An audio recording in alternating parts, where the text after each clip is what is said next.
What's going on, guys? Welcome to a special podcast that I'd like to call Renegade Arcade Theater. As you can tell by this clever crossover title, we're reviewing the new Mortal Kombat movie. My name is Mike. As you can see, I'm joined by my fresh takes and 0 hour co-host Brock. Yo. Our fearless leader and birthday boy Kiona. Yeah. Hey guys, how's it going? And we got the director himself, Josh and Crystal. Yo. Hello.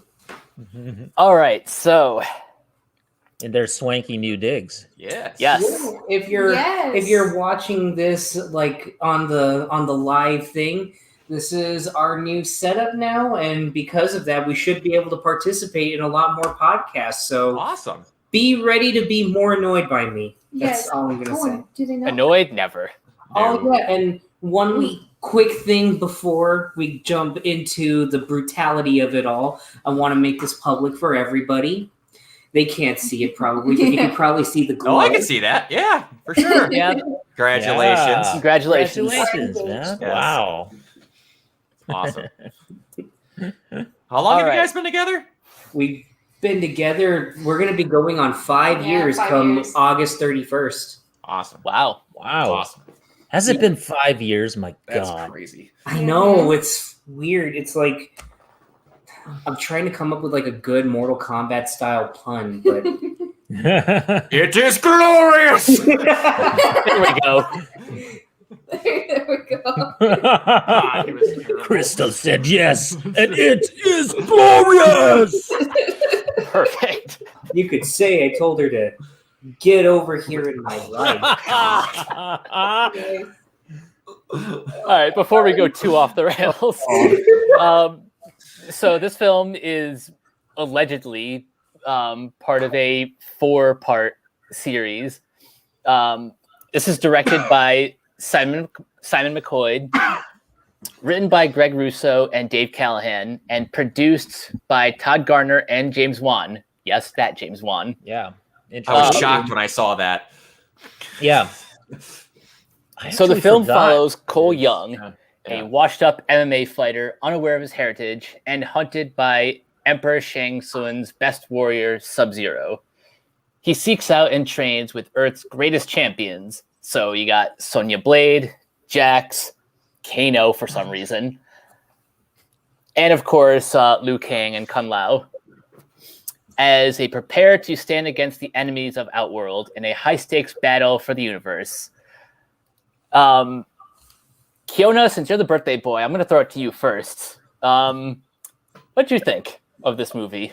I'm gonna. I think what I'm gonna do is I'm gonna give my spoiler-free thoughts first, which I think we should all do, and then kind of go into spoilers later on after that. You're That's so I like that. good. Good idea. Let's call this the spoiler-free portion of it. What I will say about this movie, first of all, the positives. I think it's filmed quite well. Yeah. I feel like the cinematography is good. Some of the soundtrack I liked. I thought my man Hanzo Hasashi, aka Scorpion, was pretty awesome. That opening sequence with him and Bihan Sub-Zero was actually very, very cool. No pun intended. I think that the fight choreography, like the fight scenes and stuff, were pretty awesome. Actually, like the fatalities were really cool. It's a pretty good 1-to-1 translation of some of those fatalities. Like they did a pretty damn good job on that. All the actors are pretty game. Like they came in there and actually gave it their all, especially with the martial arts stuff. For me, I think, other than Scorpion, I think my favorite characters were like Kano, because he's just so freaking funny. Yes. And Sonya was really good. She's a babe. I love Sonya. Yes. God, she was so good. Who else was good? I liked Tadanobu Asano as Raiden. Yeah. I thought that was actually a solid casting right there. Even like maybe he had some issues with the English a little bit, but it seemed like he just that guy's like a solid actor. So, yeah, I mean, I would say that there were definitely some positives, some things that I really liked about the movie. Some things that I did not like about the movie. I did not like Cole. I thought he was too much of an everyman for Mortal Kombat. Like, dude, like, dude has a family. He's a decent guy. He's not Mortal Kombat material. The tattoo thing reminded me a little too much of Annihilation. With the strange tattoos that happened when the guys got killed and all that. They were like, temporary Shao Kahn family people. I don't know. It was weird in Annihilation. But anyway, that kind of reminded me of that a little bit. Like that sounded like a Lawrence Kasanoff thing. Like he just became producer on this and all of a sudden was like, dude, we should do tattoos. The kids will love it. Them kids love their tattoos, bro. So that I had kind of an issue with, but some of the music I just like, I got a little tired of the synth drums. Like I was wishing that maybe we kind of toned that down a little bit, or just like recorded somebody on a taiko drum set, maybe drum set. I don't know if you call taiko drums a drum set. Anyway, yeah, I mean, and also the Shang Tsung guy. I like Chin Han as an actor. I think that maybe this was he was okay. Cary Tagawa is kind of iconic in that role. I know I'm comparing. I shouldn't do that, but plus Cary Tagawa is like a local Hawaiian dude. So like Cary Hiroyuki Tagawa, who played him in the original film. So for me, that was like a thing. I don't know. Chin Han's a good actor though, so I'll give him a pass. Some of the editing in the fight scenes, I think, was maybe a bit heavy-handed. Some of the editing. Not a deal breaker, but, again, like, just pull the camera back and let me see these two guys fight. Goro, for some reason, always gets his ass whooped. What is up with this? Yeah. I don't get that. I really don't. Mm-hmm. But anyway, I mean, that's fine. Yeah, there were definitely things that I would criticize about this. I just thought Cole was a bit too cookie cutter. That was like my main issue with him, was that he was just a little too, like I said, he was the everyman character, and I understand why they did it. But at the same time, I'm kind of like sitting here going like, you could have just made Hanzo your main character and just showed us the Netherrealm stuff. Like that would have been freaking awesome. Like him trying to get out of the Netherworld, the Netherrealm, and then he comes back to Earth and he's like on a revenge quest against Bihan and all this stuff. Like that would have been cool. But, they decided to go in a different direction and make it about his bloodline. That's fine. At least he was like, at least it was kind of like built around Scorpion and not built around Liu Kang and the typical, like, Liu Kang is going to come and save us. And yeah, he's with the Order of Light and everybody's cool because they're the Order of Light. But, yeah. I don't know. No katana. That's I have a thought about that. We'll get into that. But go ahead. They're saving her for the sequel, I'm sure. Yeah. There was one guy that was in this movie that I didn't think would be in this movie, and I was very happy that he was, because they did a pretty awesome job with him. But I'll save that for spoilers. Okay. So yeah, okay. I don't know, Mike, who do you want to throw it to next? Let's throw it to Josh and Crystal. Okay.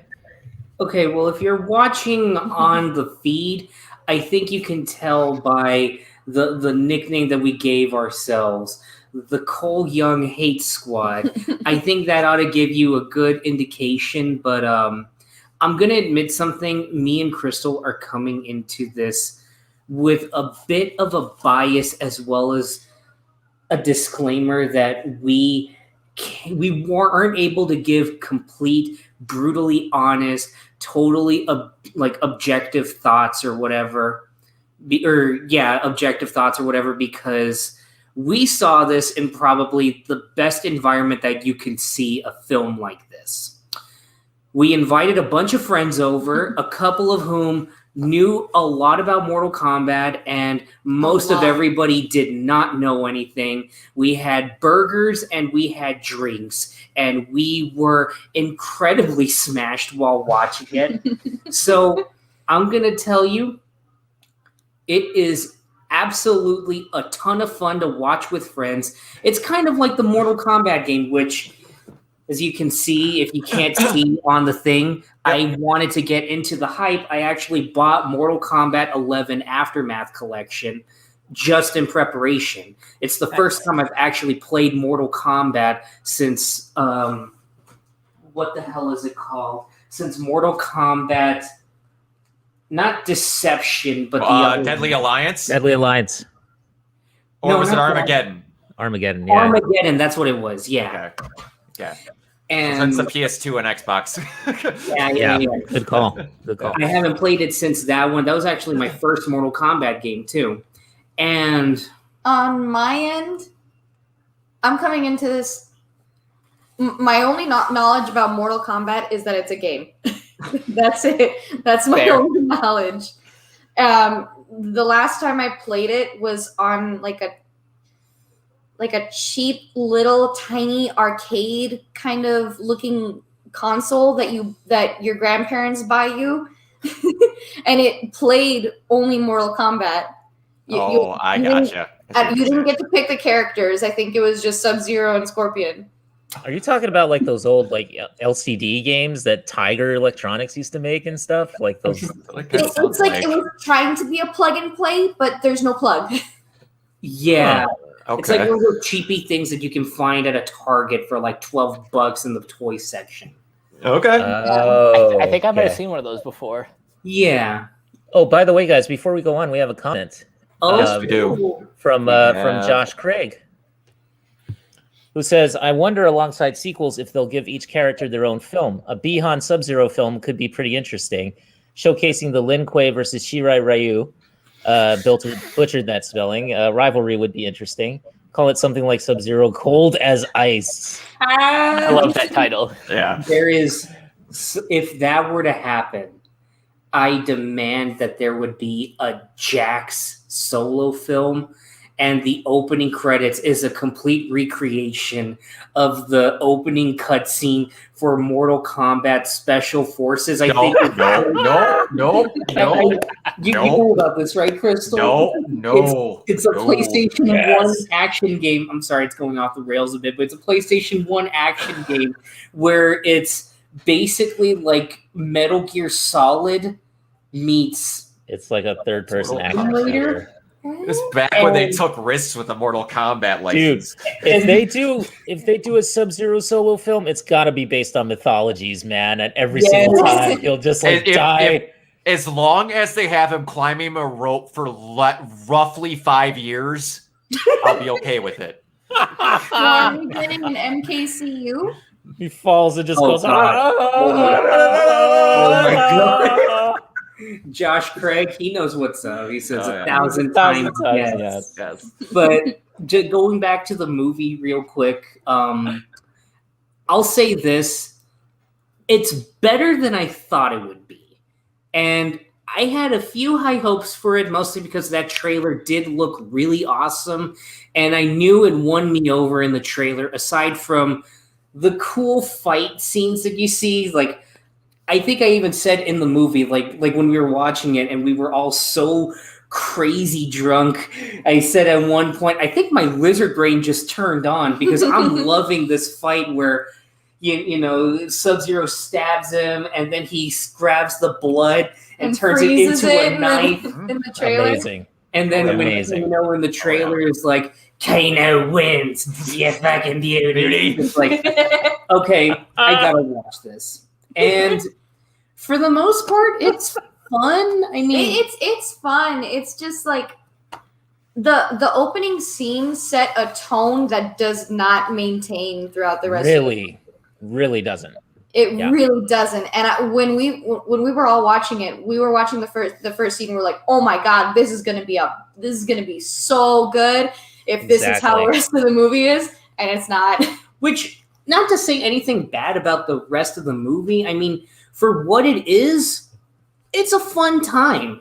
And if you don't know a lot about Mortal Kombat, I kind of feel sorry for you because this movie throws a lot of references straight at you, and it does not let up. Like, we watched this with go ahead. It doesn't let up from the moment he says Eddie Tobias. You won the tournament you won the championship belt off Eddie Tobias. Yes. It's just like, dude. Which those who don't know, who aren't watching, Ed Boon, John Tobias, the two people that co-created Mortal Kombat. Oh my god. Oh my god. Eddie Tobias. If there's half expected them to say Noob Saibot. I was like, oh. They teased it a couple times. Oh, yeah. They sure did. Oh, yeah. I will say, if there is a few negatives that I share, I mean, my name says it all. Cole Young is probably the most underwritten, vanilla, white bread character in the entire Mortal Kombat series that I've seen so far. Granted, I've only got 2 games, and only one of them I've played to completion. And that's including characters like Taven. Remember Taven, kids? And that's also including Mocap, who's literally a goof character, Crystal, that is a motion capture person with the balls and everything. That's it. And it's a gimmick, and it's spelled mocap with a K because Yes. But Yes. I have my own issues with Cole, and I'll get to that in a little bit. It's not just he's bland. I think it's also just that he doesn't have a personality. He compared to every other character, he doesn't stand out. And I think because the movie leans on him so much, it kind of feels as a hindrance, and they throw a lot of stuff like common tropes to score points with the audience. Like, look, you got to connect with him. He's got a family. He's got a stepdaughter that he loves. That's his coach. He's got a nice house. I don't know. He takes a beating. That sets it up. But I mean, we all have nice houses, right? Right.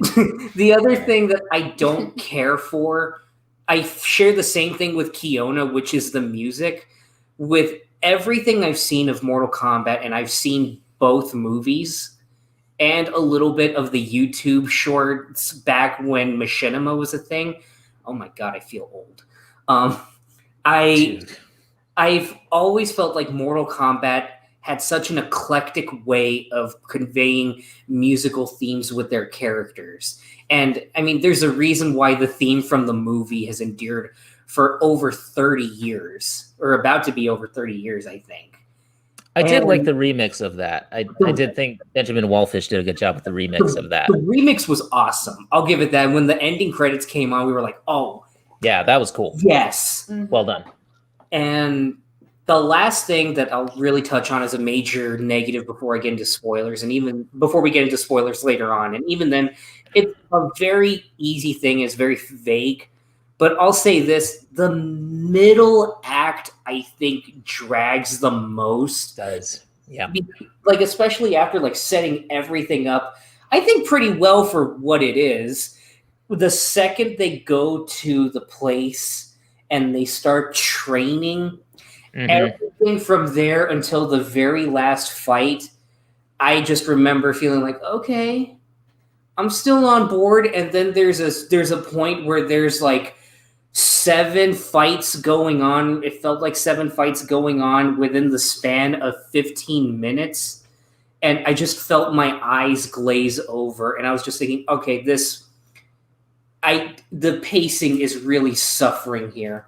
We spent the last hour learning how to fight, and then bam, bam, bam, bam, bam, bam, bam, stakes, bam, bam, bam, bam, bam, bam. Okay, final boss. What do you think, Crystal?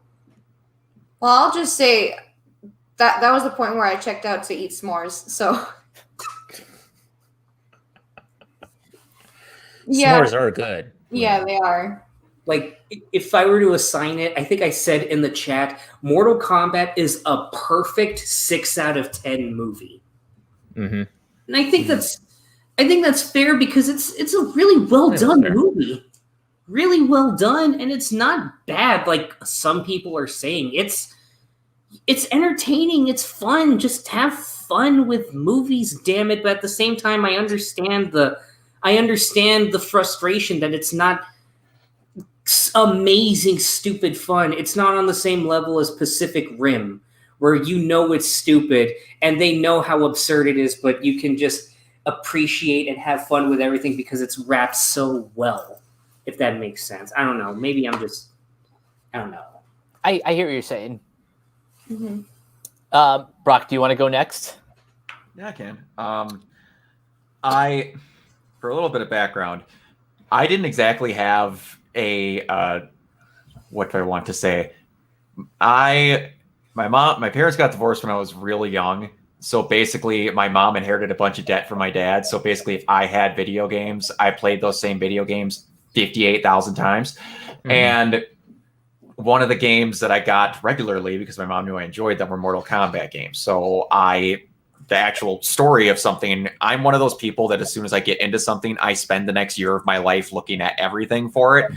So when like the actual movies and stuff from Mortal Kombat came out, like I played the stupid, horribly put together conquest modes and all the video games to see everything like that. And I was ready to have my heart ripped out by the movie. I'm going to be honest, I was more let down by what the movie was compared to versus how the actual movie was made, but we can get into that later. The movie itself, in my opinion, outside of Cole Young, is a literal rip it clean out of the video game, set it onto a movie, exact adaptation of what a Mortal Kombat tournament is, and I think that's part of why people don't like it.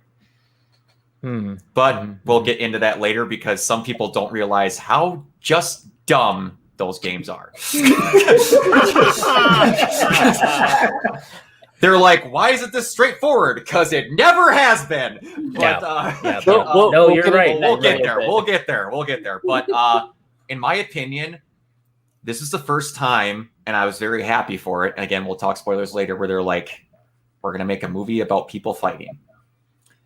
How about we spend little money, get people that can say the lines that video game characters are going to say, and then get people that can fight?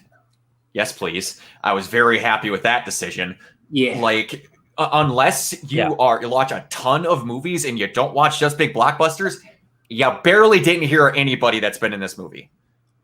And that helped, in my opinion, because you felt like you were watching the characters in the movie. Like, outside of, like, Raiden, Scorpion, and Jax, I barely knew anybody in the entire movie. So I felt like I was watching them. That helped a ton. I was damn excited beyond belief that Kung Lao was in this movie because he is the most pure, just like annually shafted character in all of Mortal Kombat. He is he has the most impressive like lineage in all of Mortal Kombat history, and he gets shafted every turn by Liu Kang. At every turn. He's Kung Lao, descendant of Kung Lao. Exactly. The first champion of Mortal Kombat. The guy who defended all of Earth until Shang Tsung became a pussy and went and got the god race of Goro to kill him. Like, for real. But it's true. Yeah. Yeah. He has the lore. Yeah. He has the same smug attitude. Like, in my opinion, everybody in that movie is greatly cast. I think the action was great. I will agree to some points about Cole, but one thing I have to laugh about when I think about the things with Cole, this is also a perfect rendition of Mortal Kombat. In the way that a new character got introduced that 90% of the people didn't like. Striker. Yeah. Striker. So you gotta have that. And I'm not saying that everyone has to like him. I even admit that I think this movie is a damn near 8, nearing 9 out of 10, and I'm not a huge fan of Cole. So we'll get going on with that. The beginning of this movie is one of the most well put together scenes I've seen in a movie in my life. Yeah. Oh yeah. Agree. That's probably why they put it on YouTube. Absolutely. That was crazy. Of course. That's the marketing right there. They did what Sony does. Only they didn't show the first 12 minutes of Amazing Spider-Man 2, which is the worst 12 minutes of an entire movie ever. And also, don't mention James Itsy Wan Bitsy as the Spider. Come on now. Come on. But yeah, that was really weird. I could not understand that until I watched the movie that I found out what James Wan was a producer. Yeah, don't mention that he's a producer in your marketing at all. Like, don't even mention it. Like, people love Aquaman and The Conjuring. Like, even if you're like on the side of people that are like, why Aquaman? Like, even people who don't like it have to admit that the fight scenes in that movie are spectacular. And you hear that the guy who made that is producing probably the bloodiest affair that could come out in a major studio from a big IP. Warner. Yeah, what I don't know. Doing? Warner hasn't done well with advertising anything recently, so that's just a train that they like to ride no matter what. But I could go on and on how much I liked it. There was research done for stupid things in this movie. Like, you talk about Taven. Taven's mom is on a mural on the wall. Are you kidding me? Yeah, go back. The girl with the veil is Taven and Dagon's mom. I can't remember her name. Damn. But it's not Ashra, because Ashra is the weird, like, pure white demon with the Chris and deception. But yeah, she's in there. Like, they show Kodal on a wall in there. Nightwolf is in there. They show the ancient Kung Lao defeating, I can't remember who it was. There's all sorts of stuff. There's characters in this movie that I never thought would show up. One that I legitimately said, are you fucking serious? When this character showed up, because it's one of those, we forgot about her. No, trust me, no one liked her. Get rid of her. And then she showed up and I was like, okay, you used her well. Are you thinking about the punk rock bat chick that stole my heart? Yep. No, in the movie, she's good. In the games, no one cared about her. Absolutely no one cared about her. She only got into art. I saw her in the games and I was like, who's this? Yeah. She got back into Armageddon because they just stuck everybody in Armageddon. But it was a nostalgia-fueled, better written trip around. I will admit that there are points where I like the degree of what they do in the middle of the film, but I don't think it was handled well. Like the scene with Kano, where Kung Lao goes, all right, no, I got this. And they just go out of their way to piss him off to get him to where he's at. I wish they could have had like another 2 scenes of that with like Jax and Sonya. That would have been cool. Yeah, definitely. But I get that they had to have the fight scenes. And I didn't realize this. I've seen this film 3 times now. I absolutely love this movie. But they have a rip at Mortal Kombat and fighting game characters in this period that made its way into there. So I'm happy that they did it. For those of you who play the fighting games, you realize that people that don't know how to play them, like this guy, spam moves. Yes. Same. Liu Kang spam moves low drop kick on Kano 3 times in a row. He does. Yeah. And Kano bitches him out the whole time. I was like, someone on your staff was like, we got to get that in there. And that was the cutest scene, and I loved it. We were laughing the whole time when it was happening. Especially because before we watched the movie, we were playing the game, and we were doing the same thing. Exactly. You would think Sensei John Kreese was on the side telling Liu Kang to sweep the leg, because that's exactly what he was doing. Exactly. And it's just everyone's gonna say this. Kano. I told this with Mike when we were doing 0 stars for the original Mortal Kombat movies. And the original Mortal Kombat, Kano is British until that first movie came out. Until that first movie came out, and then he becomes the most Australian thing since the Tasmanian Devil. It is ridiculous. And then now he's now Australian Deadpool from like that movie on. That's what he's become. And I love it. I absolutely love it. yes. The fact that he just goes on, all right, so magic powers are kind of like box of chocolates. So that what you get fireballs, maybe a frisbee hat. I don't fucking know. It's just like, it was great. I was like, you're going to give me, I never thought in a million years they would kill off Kane. Sorry. That the Kano thing would happen and I would go, I don't get more Kano? I don't. Dude, I was like, I was the same, man. But you know what, though? I doubt that's the end of them. I really doubt it. That's not the end. That's No, not the end, dude. no, No but one's ever really gone. no, and it's Mortal Kombat. You have sorcerers, you have other things, and you've got Jack survived the crap he went through. They can bring him back. If he can survive, anyone can. Yeah, exactly. And they went out of their way to tease the thing. They borderline did the. Do you guys remember like Hot Tub Time Machine when they're waiting the entire time for him to get his arm cut off? They basically did that with Kano's right side of his face. Yes. Like the entire time. So yeah, They got to bring him back for that. They got to bring him back for that. They have to, because they have to see him do the dumb Tasmanian ball thing where he hits somebody, because they're going to do it. They're going to do it. They did everything else in this movie. They went out, like, we'll talk about it. I might even bring the clip up where I predicted they were going to do it with me and Mike doing reviews. They went out of their way with, they're like, you know what? Logic's out the door. We're going to do some of this realistic, but when it comes to fatalities and other things, we do not give a shit. They're doing the fatalities from the games. And I absolutely loved it. Well, I'll try not to say anything else because I'm going to end up spoiling it. I liked it. They could have done things different. Oh, yeah, they could. But as far as we'll get into that, because there's a problem that I have with this movie's reception. And we'll talk about that later. Go ahead. One more comment from Josh Craig, Yes. who says that a Shaolin Monks, Kung Lao, and Liu Kang film would be amazing. And I completely agree. Because they talked about having memories, so they could go and I could watch a trilogy of those two interacting with each other. Those two in particular were cast extremely well. Mm-hmm. Like I think the guy's name is Ludi Lin. Yes. Who played Liu Kang. Yes. That dude was straight up like, that was pretty amazing. I love Robin Shou in the role as well, but like, Ludi Lin was actually like the perfect like young Liu Kang. For what I could say, they were both perfectly cast for the time period that their movies came out. Exactly. Yeah.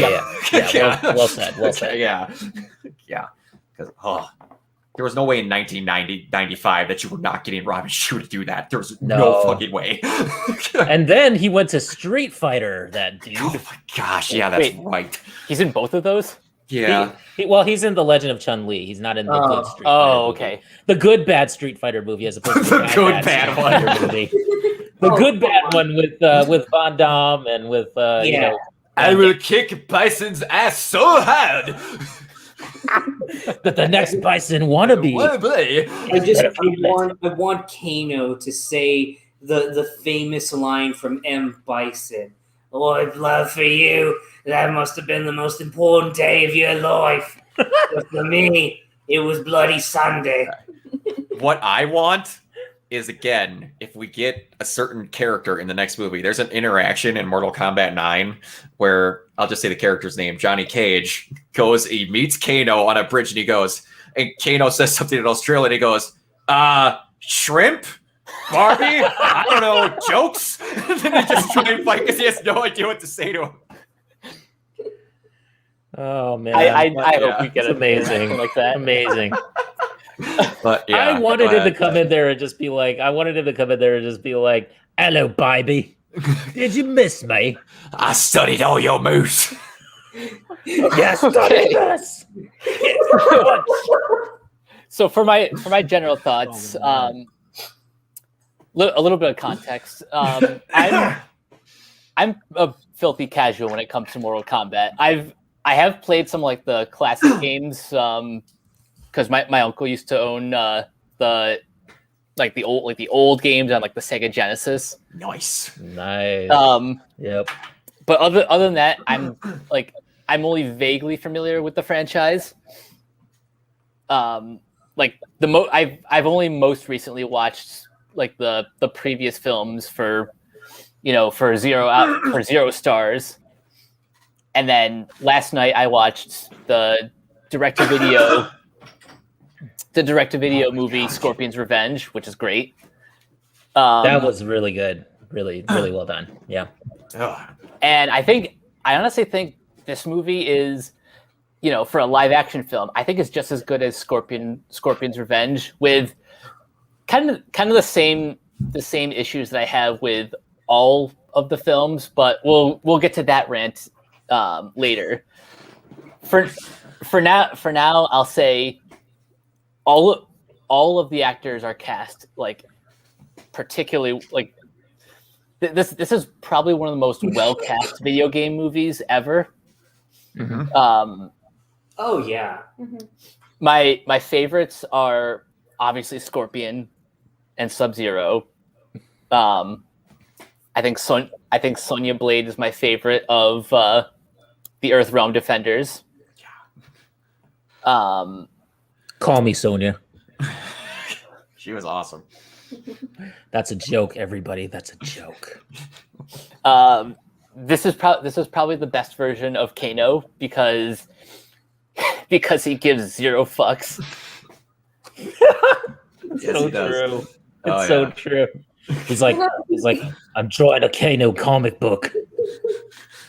I fancy myself a graphic artist.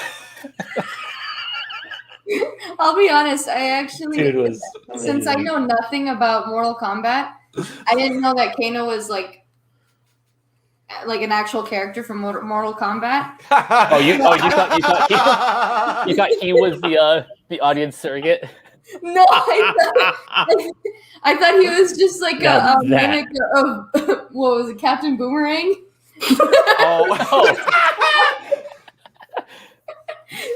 Why was Jai Courtney not cast in this role? Oh my god, that would have been. Hey, hilarious. if you were gonna have a DC equivalent, you're not far off. We're gonna be honest. Swap out the eye laser for a boomerang, and you're about there. Yeah, you're not far It's off. about the same character. I almost wanted to do the recap for this episode for the plot of the movie, and I wanted to do the Godzilla Mendoza thing of just taking the characters' names and just vaguely associating them with someone that's remotely similar. It's like, okay, so you got Taven, you got the fighter Taven, he's a UFC fighter, Conor McGregor. He ends up meeting up with Buffy the Vampire Slayer, who in turn saves her friend Luke Cage from nearly getting his arms killed. And then they run into Captain Boomerang and they fight a CG monster. Then they go meet the Karate Kid and David Lopez. That's perfect. Nice. But yeah, overall, I just had a great time seeing this. This was my first trip to the movie theater in 13 months. Ooh. Dude. Holy crap. And I saw this in Dolby. So Oh. so if I'm a little bit biased on the positive side, that's at least part of the reason. I understand. I saw Joker on film, and that forever changes how you see the movie in a good way. So, Yes. Cool. wow, we saw Joker in Mortal Kombat. It's almost like it was a coincidence. So let's dive a little bit deeper. Now the floodgates are open. We're gonna talk all the spoilers. Full spoilers, guys. Yeah, now we're starting spoilers. I thought the sex scene went really well. Hey, Raiden was very gentle with Kano. Let's just calm down. He was like, so you like a little electricity, do you? They just still make these lightning sticks like they used to. It's funny that we make these jokes though, because we were literally our friend Claudia is really, really into Mortal Kombat, and we were watching it with her. And the scene where Kano gets the whole eye thing, where they're arguing. We're always. She was talking about how Kung Lao was just shooting him these looks, and she's just like, okay, is there some bi-panic going on right now? Which is doubly hilarious for me because, okay, everybody I think ended up simping for somebody in this movie in some way. For Kiona, it was Sonya. For most of the girls, most of the ladies, it was, who was it? Was it Hanzo Hasashi? Oh, Hanzo Hasashi. Hanzo. Yeah, It was and Hanzo. for me, it was Joan Jett, I'll leave you to figure out. Natara. No, is that was her, the Batgirl? That's Natara. Yeah, Natara. Yeah, that's Yeah, Natara. I was Oh, simping yeah. for Cassandra Joe Cain, Jack. Before. and I was simping for Cassandra Cain, and I was also simping for Liu Kang, mostly because it didn't sit. It didn't sit for me for a second until I was just like, he's really attractive, and then Claudia said he reminds her of those types of guys you'd see in anime, and just instantly flashed me back to, because we've been watching Inuyasha, and he looks like a character that Because the dude's like, fell yeah. in love with. Yeah. because the dude's like, he's got the baby face thing, and then like, and then all of a sudden he's Magic Mike, like Kano says. Yeah, exactly. It's very weird how they stuck a model's face on a bodybuilder's body, but he doesn't look weird. What was that? But he was perfect as Liu Kang, and when it comes to Kung Lao's death, I'll admit it, he sold the emotion really well. Mhm. I would have preferred it if Goro killed him. Yeah. Yeah. I would have preferred that, but Goro was too busy messing with our buddy Cole. Yeah, I was gonna get to that. He of the Drax. But first, before we get there, other than the two, let's just call them what they are. The bookend fight scenes with Sub-Zero and Scorpion. Mhm. What were some of your favorite fight sequences? Sub-Zero and Jax. Oh yeah. Sub-Zero and Jax, man. That was like that was awesome. It showed like Sub-Zero's power. Like totally. I was just saying fight because in my opinion, Jax got his ass whipped. Yeah. Which Jax was I like, will did say- 6 tours, motherfucker. That was fucking great. That was amazing. Just to touch on real quick, I think the special effects really need a shout out in this movie. They were so good. That scene when he freezes the bullets as they come out. Like just the That butt was shot. cool. Yeah. Very cool. Hey, keep in mind also, I know it's different time periods, but this movie had the exact same budget in dollar amounts as Mortal Kombat Annihilation.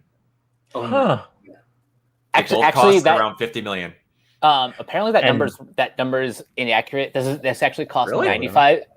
This actually cost 95 million. Never mind then. Forget everything I just said. It's okay.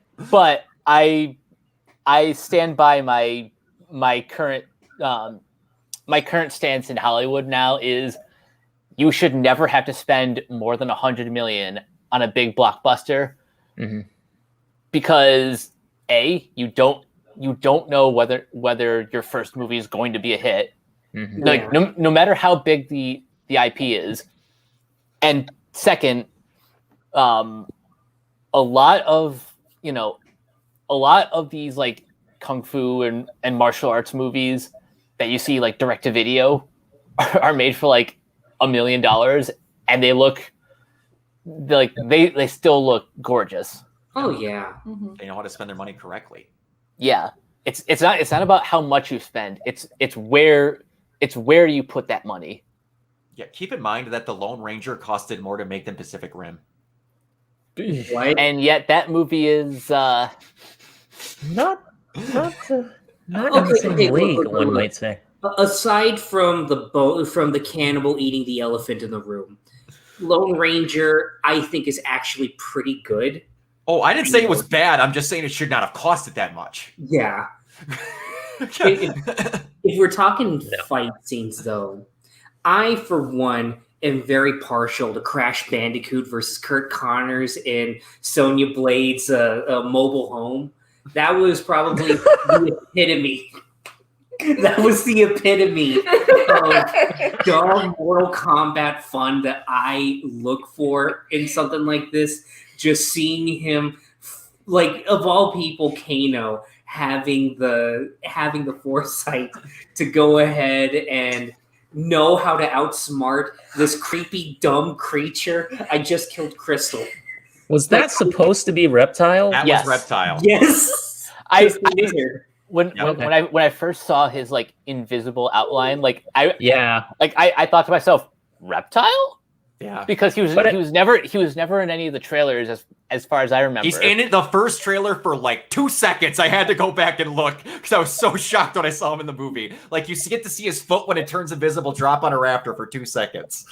Yeah, but if you didn't watch that trailer, then you had no idea that reptile was in this. Nope.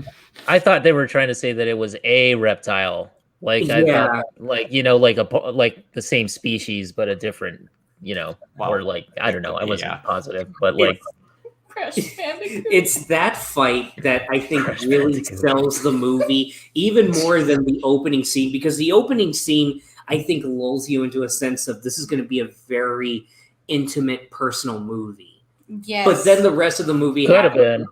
I think Kano and Sonya and insert name here fighting Reptile. That's the fight that lets the audience know, okay, strap in, we're going places. Just accept we have creatures in this. Mm-hmm. And if you can accept this, you're going to buy into a lot of stuff that we're going to do. That's probably my favorite fight, but my second favorite fight is it's obviously, in my opinion, I think it's probably everybody's favorite fight. It's Ghost Rider versus Bucky Barnes at the end of the movie when Scorpion and Sub-Zero start battling it out and just everything comes together. And then even down to the over-the-top dialogue, Scorpion comes out of nowhere, says the iconic line, and then you see the subtitles. He's like, I have risen from hell to kill you. Would have been nice if they showed us that. Yeah. Well, yeah, I was kind of waiting to see Hanzo like in the chains in like in the Nether Realm. Yeah, kind of disappointed we never got to see that, but seeing him in the full Scorpion garb, that was fun. mm-hmm. Like it was just, even that fight, like as much of a problem as I have with like the barrage of fights that follow before it. Like I said, it's just a pacing thing for me where I checked out when it felt like 7 fights happening all at once. And just, I'm trying to keep up, but the movie's just like, no, we gotta go. We're climbing up the combat ladder. Okay. That was the perfect bookend to just, okay, here's all the stakes. You know everything now. We're gonna kill his fucking family. Okay, stand the fuck back. Yeah. Mm-hmm. Those are my favorite fights. What about you guys? I'll just go over as a whole where I was like, they weren't afraid to do stupid shit. Yes. Like they have Cabal zooming around like the Flash, and they never go like he can do that. He does it. And there's just a bunch of like, I was doing the Annihilation review with Mike, and I'm like, man, they are never going to do it because they're going for a realistic feel with this movie. But I'm going to pop the hardest I've ever popped in my entire life if they do that fucking buzzsaw fatality. And then all of a sudden I saw Natara coming in. I'm like, and then Kung Lao looks at the ground. I'm like, fuck you. They're actually going to do that fatality. And then he whips his hat and he face first sends her right through. I jumped out of my seat screaming in that theater. I fucking lost it. And keep in mind, in the environment for this, I was in my theater at 4 p.m. on a Friday night. It was me and one other guy. We did not sit next to each other. We're both watching the screen, talking to each other about the film. It was one of those awkward experiences I've had my entire life. But like, we're just going. He's like, I can't believe they actually did it. I'm like, I can't fucking believe they did that either. But and that was the entire film. We kept doing that. But it was like the fact about it again, that they became fully aware of themselves after a while. Again, like you said with Kano, when he goes like, Kano wins, and then like fucking Kung Lao just flawless victory, and he cleans his hat off. I was like, thank you. That in this movie, they actually know what the fucking terms flawless victory means, because they forgot completely in that first movie. This is true. That is true. Like, he gets hit 15 times. After Shang Tsung and Liu Kang fight, and then all of a sudden it's like Robin Shou sits there and goes, flawless victory. And I'm like, bullshit. You got hit That like was 19 times, not guy. a flawless victory. You got like your ass whooped. Yeah, but honestly, the outside of like the fight, I should say, it was the perfect example of how a Jax fight should go, and against the penultimate jobber in Mortal Kombat that is Reiko. And they had, for anybody who's a wrestling fan, they had fucking Nathan Jones playing Reiko. I lost my shit. That's perfect casting right And there. I was just like, you need a big dude with a hammer. Get fucking Nathan Jones. Oh, okay. Okay, Amazing. that's who that was, because my buddy Claudia, the whole time she was like, oh my God, just going crazy. Oh my God, it's Shang Tsung. No. It's Shao Kahn. Shao Kahn. It's Shao Kahn. Wait, I don't think that's Shao Kahn. No. And then he dies. Oh, no, But- that's not Shao Kahn. The thing is, Josh, do you want to know what Reiko's claim to fame is in the Mortal Kombat games? Oh my God, I'm scared, but I'm excited. He's in one game. In his end credit scene, or his like a campaign ending thing, he sits on the throne of Shao Kahn's, puts his helmet on, and you think he's the new Shao Kahn. He isn't. He's just a fucking loser that likes to wear his helmet and sit on his throne. Because he wants to take the throne away from Shao Kahn. And then it ends, Shao Kahn bats him away and goes, "You're useless. You're a commander. Get out of here." That's his claim to fame. He's in one game outside of Armageddon. That is what Reiko is. That's one thing. Fucking one thing. He's a shit heel that wants to be Shao Kahn. That's his literally entire gimmick. But the fact that you got to see Jax do the hand clap fatality and just annihilate his head was like, good. That is all Reiko needed to do. You can now check out, sir.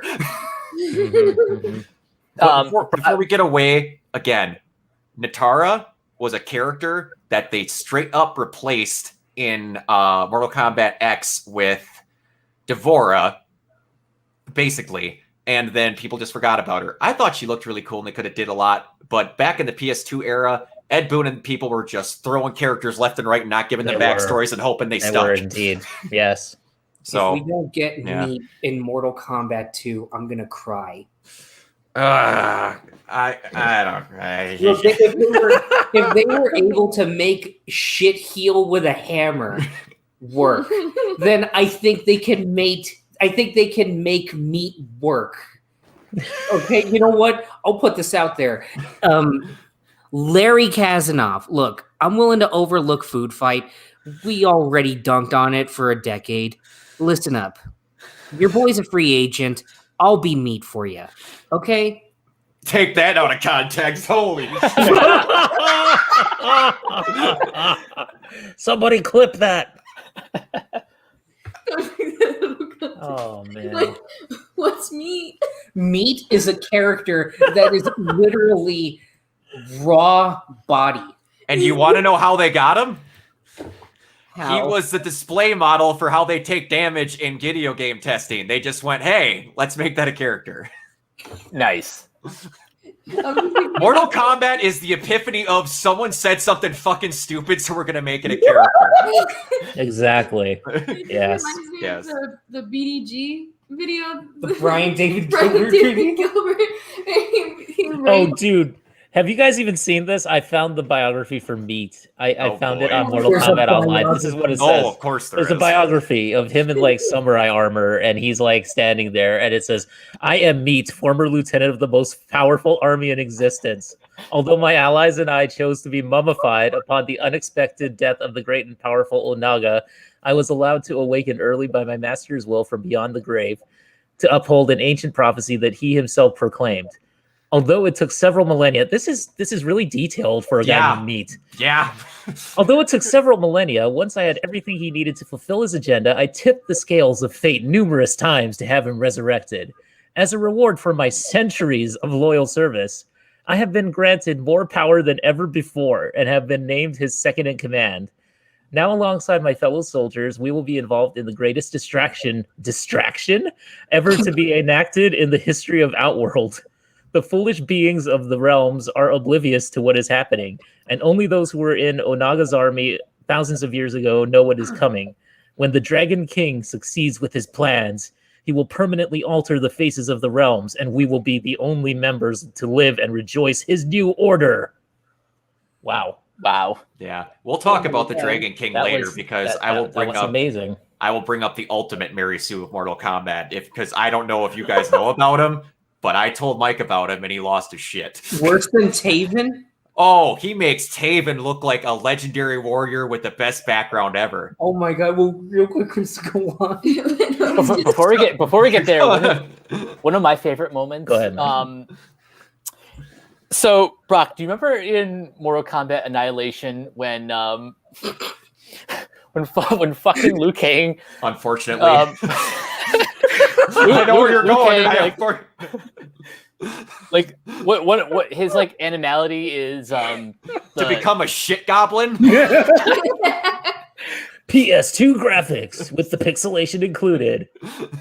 In this movie, we get to see the dragon, but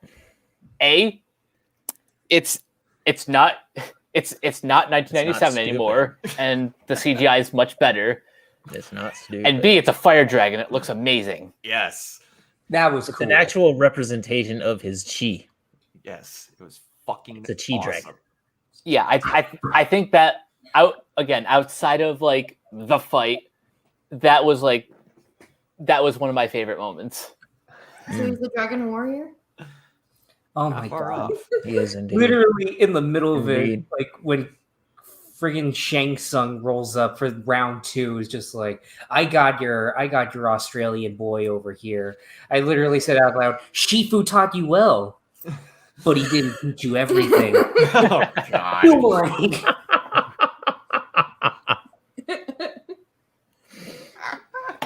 Oh man. I will say the dialogue in this movie is pretty fucking great. It's like Jax is sitting there and he literally says to Sonya, "So be careful, Sonya. He has a laser now."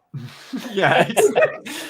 No, my favorite line, and Kano has it, is we're going over, I can't remember what the hell Sonya says, but they're walking away from talking with Kano in the chair, and then all of a sudden they're like, yeah, but she just don't have a market, and Kano in the background just goes, wah, wah. I know, I heard that too. That was great. Little moments like that are just beautiful. I gotta ask, you guys might be That was more. great. You guys might be more like a eagle-eyed than I am. I've just never seen his face except for like in the games, like when people do the memes. But did Ed Boon ever cameo in this movie? I don't believe so. I If he don't did, think didn't catch so. it. They did re-record the "Get Over Here" line. They did. Yes. Okay, that's perfect. But even But it wasn't still, him. No, they made it just more loud or clear, I want to say. Yeah, But but it okay, wasn't Ed Boon. So what was it? I'm kind of shocked that fight promoter wasn't Ed Boon. I know. like, Dude. Yeah. That would have been a perfect place for him to cameo. Yeah. Like that's such a missed opportunity. But I have a theory that it could be leaning more into the fourth wall breaking side of Mortal Kombat that I've seen, like people talk about. Okay. Because I see sometimes in the games, I'm not the most knowledgeable. So Brock, you're gonna have to rein me in. You're I'll gonna have help to you, snap buddy. the ruler down. I'll help you. But tell me, are there lots of times, especially in the newer games, like from 9 onwards, where they almost kind of wink and nudge the audience, the gamers, like, hey, this is a video game?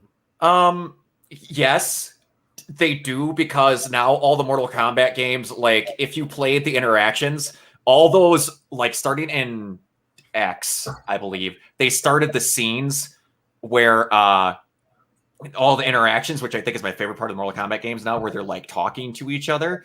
And like Joker point blank talks with Sub-Zero about them in that Mortal Kombat versus DC game that was absolutely fucking terrible. Oh my Like they God. bring Oh it up, God.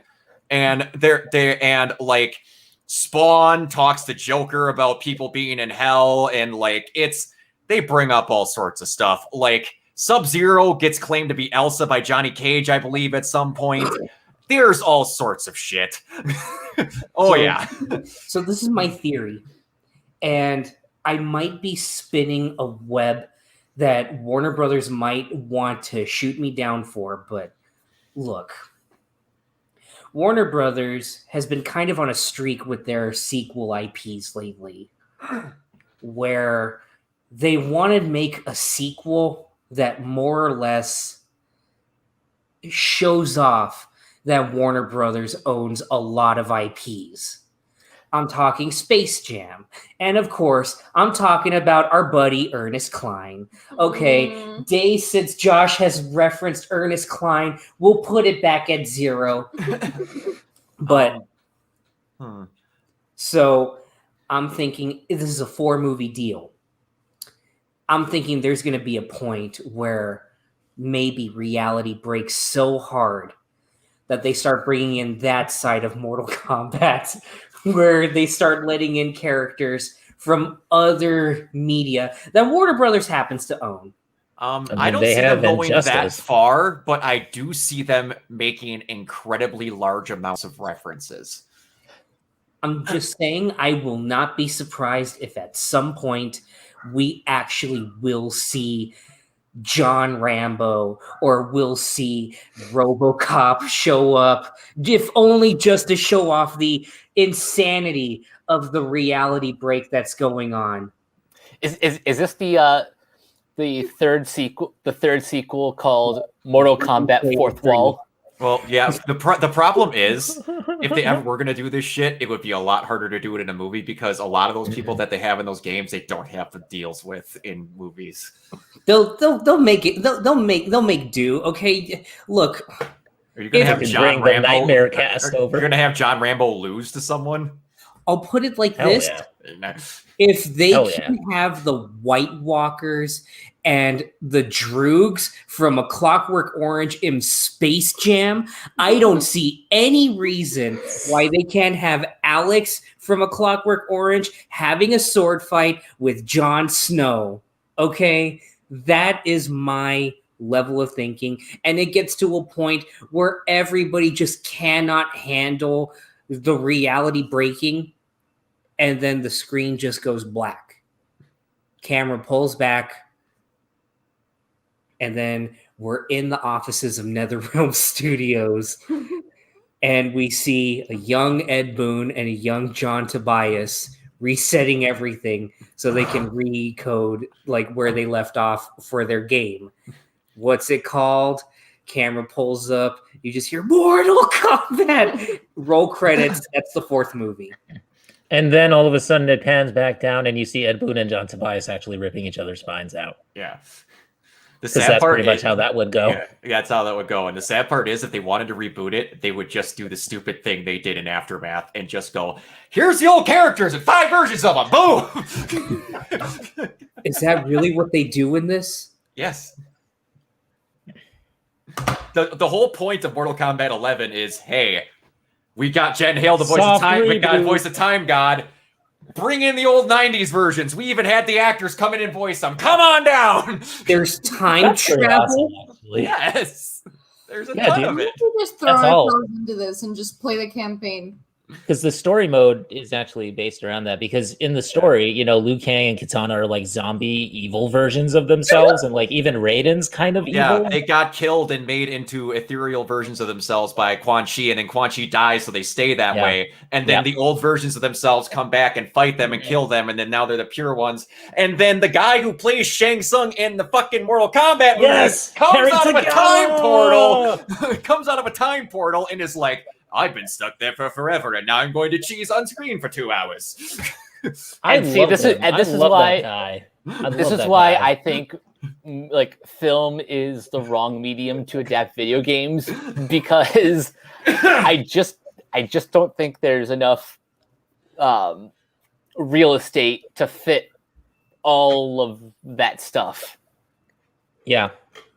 Well, it's kind of like, you know, like the Tomb Raider movie that just came out, which I really liked. I liked Alicia Vikander in it, but it was just like, you could tell that they were just like, well, the game went to places that we just don't want to go to, you know? And they, frankly, they should have, because it would have made the movie more interesting and more unique. But the movie itself just, you know, it was cookie cutter in the end. I felt like it was good, but it wasn't like great. The problem that I find happens with a lot of these in Mortal Kombat is one that I think fits 9 times out of 10. Movie studios go, what's a game that kids like? Mass Effect, Bob? Cool. Let's make a Mass Effect movie. Those games are 100 hours each, Ted.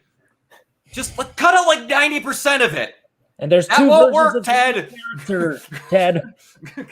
And they're like, I can't understand why they said it's rushed. I don't get it. We cut out 95% of it. It should have been better.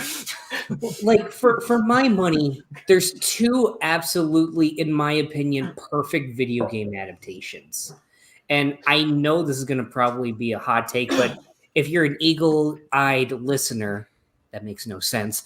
You'll notice that I've talked about one of these numerous times in the past.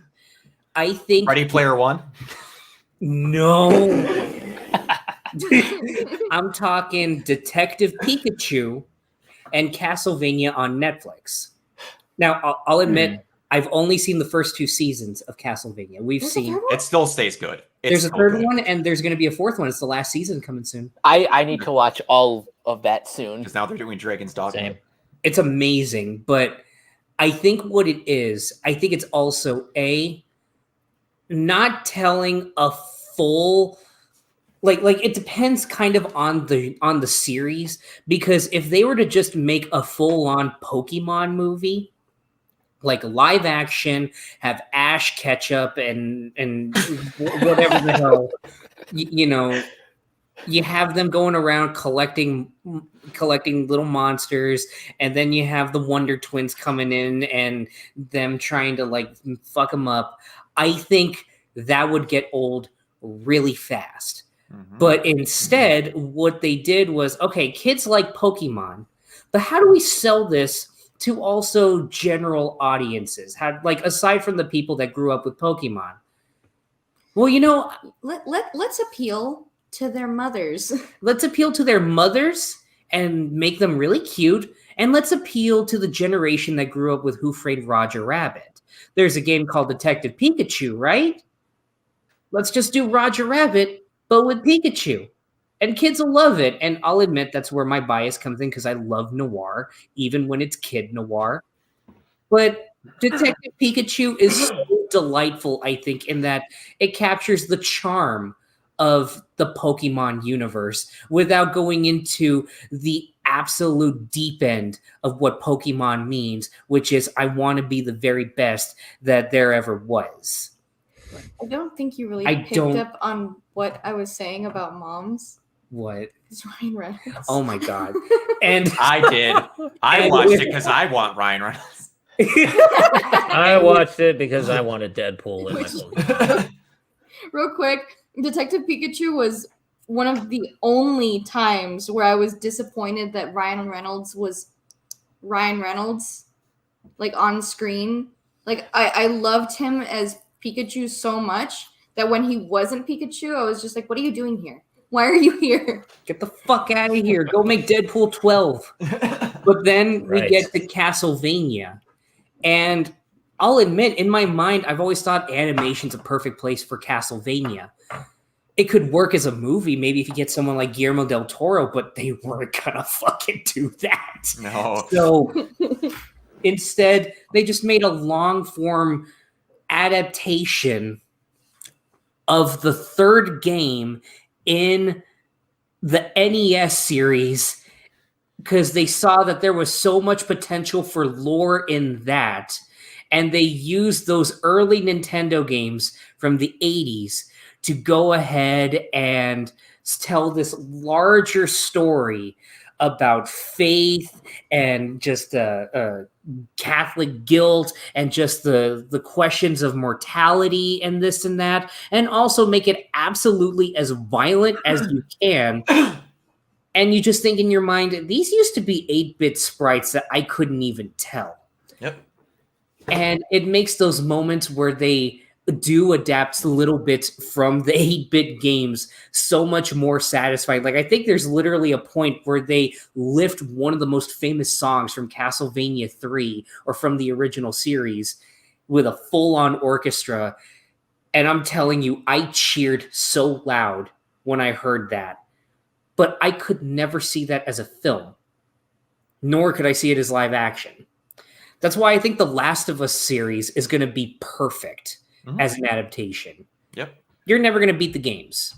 that's I literally did a whole video on why the games are so special. Of course, Go check it out.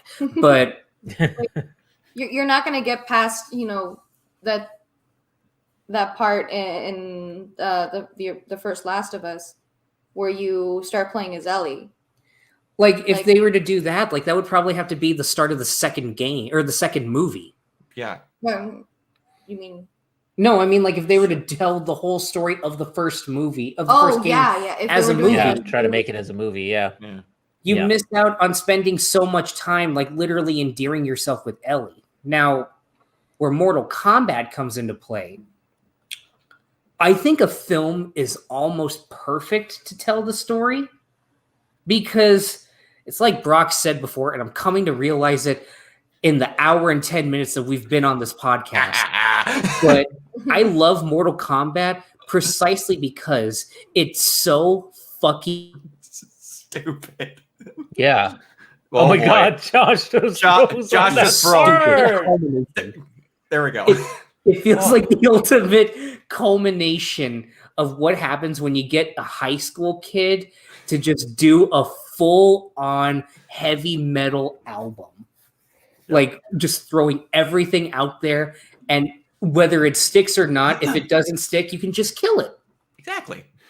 The So aesthetic I'm of gonna- Mortal Kombat is like, it's like Enter the Dragon, but mixed with like an Iron Maiden album cover. Exactly. And Got it.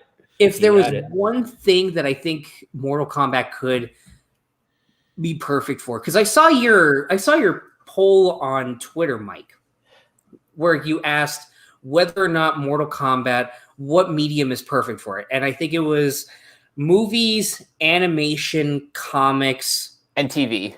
and TV. And animation won by the majority. I voted TV. for animation. I'll admit that. I voted for animation, but that's mostly because I think you can get away with so much more in animation. This is true. Just specifically in anime, like full on, Yeah. But I think I the voted for best- TV because I was like either or. I think the Yeah, best thing absolutely. about Mortal Kombat, though, is that it fits all of those genres like a glove in a weird way.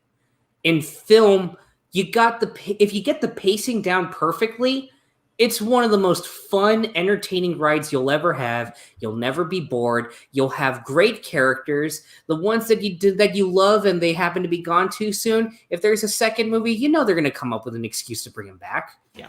In TV, it would actually work if they structured it. It would actually work if they structured it like a CWDC show where Oh, God, you don't have a cast it group like of that, though. characters coming together, and there's a big fight at the end of the episode, just kind of building up to it. What I suggested on 0 Hour was you do like 10 to 13 episodes, and like each episode is like one of the fights in the tournament, and then towards the end you get like the big battle against either like Shao Kahn or who's the other one again? Shang Tsung, Shinnok, pick your Shang S name. Quan Chi. Quan Chi, yeah. So basically what we're saying is that we want the boys version of Mortal Kombat. Exactly. Yes. And Yeah, that- either the boys or Invincible, because I'm watching that show now, and that's what solidified my take of if you did an animated series that was like R rated, and you had all the time in the world to like do the tournament, it would be great. Mhm. But going back to the film, yeah. let's slap Cole Young around, because Okay, he can take it. I almost called I don't him know about that. Kiona. Kiona, go off on him. I want to hear everything. Hold nothing back. I feel like I got a lot of this out already, but okay, in the Okay. group chat, which is why. But like, okay. So Cole Young, let's talk about his power set here. Let me first of all bring up the fact that this Arcana thing Which, by the way, I thought the whole time they were talking about their animalities or something. I got so scared for like 10 minutes. I asked the same thing too. Like, what is the difference between arcana and animality? And the way that they were saying it was like the arcana or something, and I was just like, I'm not understanding what this is that you guys are talking about here. Are you talking about animalities? Because I'm like, no, please don't.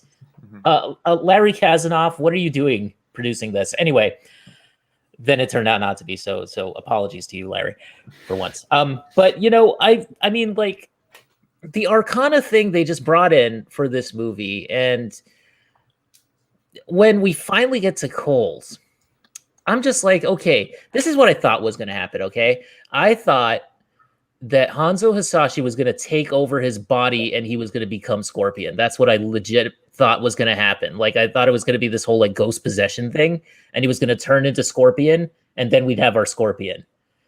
But like, I don't know if like, you know, because I thought that was going to be like a NetherRealm thing where he could come out of there and just be like, okay, you're going to take possession of this dude because he's your bloodline, blah, blah, blah. We've seen it before. But like, instead, what we get is a dude in like, as our buddy Tony says, which, by the way, shout out to you, Tony. I miss you. Drax armor. That's like what we got. Not wrong. We got, like Drax armor that somehow absorbs kinetic energy from hits that he takes, even from Goro, who is like the sub boss of the entire, like, you know, freaking like, okay, well, you could say Shang Tsung is that for Shao Kahn, but I mean, like, Goro is that for Shang Tsung.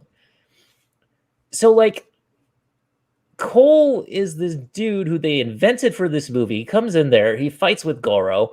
He takes all the punches Goro can hand out, and his stupid fucking Drax armor absorbs all the energy, and then he just redirects it and fights with him, and he has a little tone fuzz or whatever that he has, and fights and beats Goro up. And I'm just like, what the fuck is going on here? Because seriously, this is the second time Goro's gone out like a little bitch. I'm sorry, I can't stand it. Like, for Cole to come in there and beat Goro is the stupidest thing. Like, no, it shouldn't have happened. And he has more of a problem with Sub-Zero than Goro. What is up with this? And secondly, did they job Scorpion out to this guy? Because seriously, if Scorpion had to fight Sub-Zero one-on-one, he probably wouldn't have won that fight, even though he should have, being that he's a fucking demon. Like, he should have won against Bihan. And like, instead he needs help from Cole in his stupid Drax armor with his stupid tone fuzz, looking after his stupid little family, okay? I don't give two shits about his family. All right? Like, seriously. As far as narrative goes, and as far as like, this could have been served by any other character in this whole entire thing. Like, Hanzo could have been our main character. I would have been fine with that. Or like Johnny Cage could have been our, like, you know, like he kind of was in the 95 film. It was Johnny Cage who was the guy who was like the audience surrogate. It was like, I don't know, what the hell are you talking about, Master Boyd? By the way, Master Boyd, how are you a master of martial arts? I'm sorry. I have a bone to pick with that. But anyway, just the dude didn't look like a martial arts guy. Okay, but regardless, it was Shang Tsung anyway. You know, it's like, why at the end of this movie do you have to have Cole be like, I'm going to Hollywood? It's not the what, it's the who. It's just like so stupid. It could have been Johnny Cage in that role. I'm just saying it could have been. He's the guy who's most far removed from everything else. He doesn't have any familial stuff. You don't have to do the whole stupid tattoo thing because the kids love him. It's just, yeah. I'm at the point where I can't even finish my own sentences. But seriously, dude, Cole Young is one of the worst characters ever made, and I hope he never shows up in the video games. Ed Boon, do not put him in the games. We don't want to play as him. I'm sorry. He has stupid powers. He has a dumbass armor suit. This is just ridiculous. Okay, Josh, take it away, please. I'm actually going to hand this to Crystal for a hot minute. Okay, I'll be right back, guys. Let out, like, burn your coal, as it were. Because we're hating him. What are your thoughts on Cole Young? You want to know how bad he is? I completely forgot that his last name. He had a last name. I just called him Cole. young. Which I'm very confused. Was the girl his daughter or his stepdaughter? They don't state. I don't know. Perfectly honest, I don't know. I'm so confused by that. When that whole scene was happening where they're at like the burger joint, I was a little confused because I'll admit I wasn't paying attention initially, but the girl looked way too old to be the age that I think they were implying. And there was a point where I stupidly thought that they were like high schoolers. I know. Like dating, and then we all got confused. Like, she looks too young. But at the same time, she looks too old. Like, it's a weird thing. But okay, back to Cole. Back to his dumbass. Anyway, yeah, I mean, he was just weak sauce. Like, it felt like his only purpose was to, I guess, move the plot along. I wouldn't say the plot, but more like the characters, to give like that. He's the anime protagonist in the whole thing. Like, we can do it with the power of friendship. Oh my God, you're right. Oh my God. And you know, I think there would be something actually kind of endearing to have a character that's so overly optimistic and positive be your main character amongst this world of just out there, over the top, fucked up people, crazy monks, literal gods, and honorable soldiers. But isn't the optimist already Liu Kang? Exactly. So it's like literally by the time they go to the temple, I think Cole is literally rendered useless until they decide, oh yeah, we need to have scenes with him again. I remember I was keeping my eyes on Cole the whole time, and I was just thinking, are you gonna say something? Like, are you gonna contribute? And like I said earlier, I think a large part of it is because he has no personality. Like, okay, this might be a bit dark. This might be very dark. But look, he's the kind of guy, they set him up as somebody who doesn't, who basically takes punches.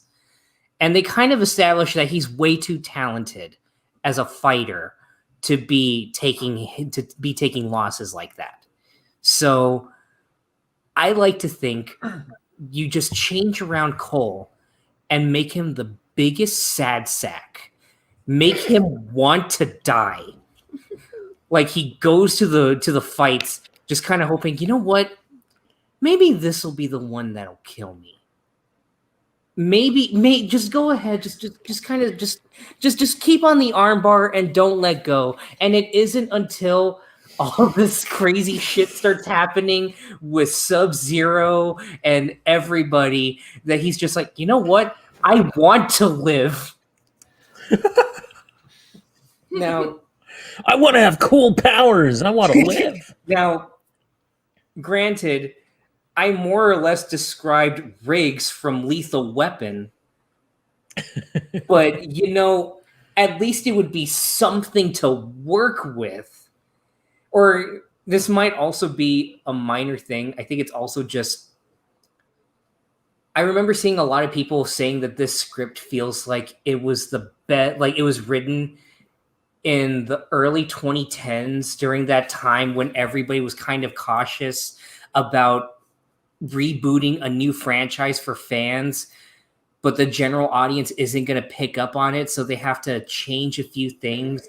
But then the script was unearthed a decade later by super fans of the series and knew that they could do their own work on it.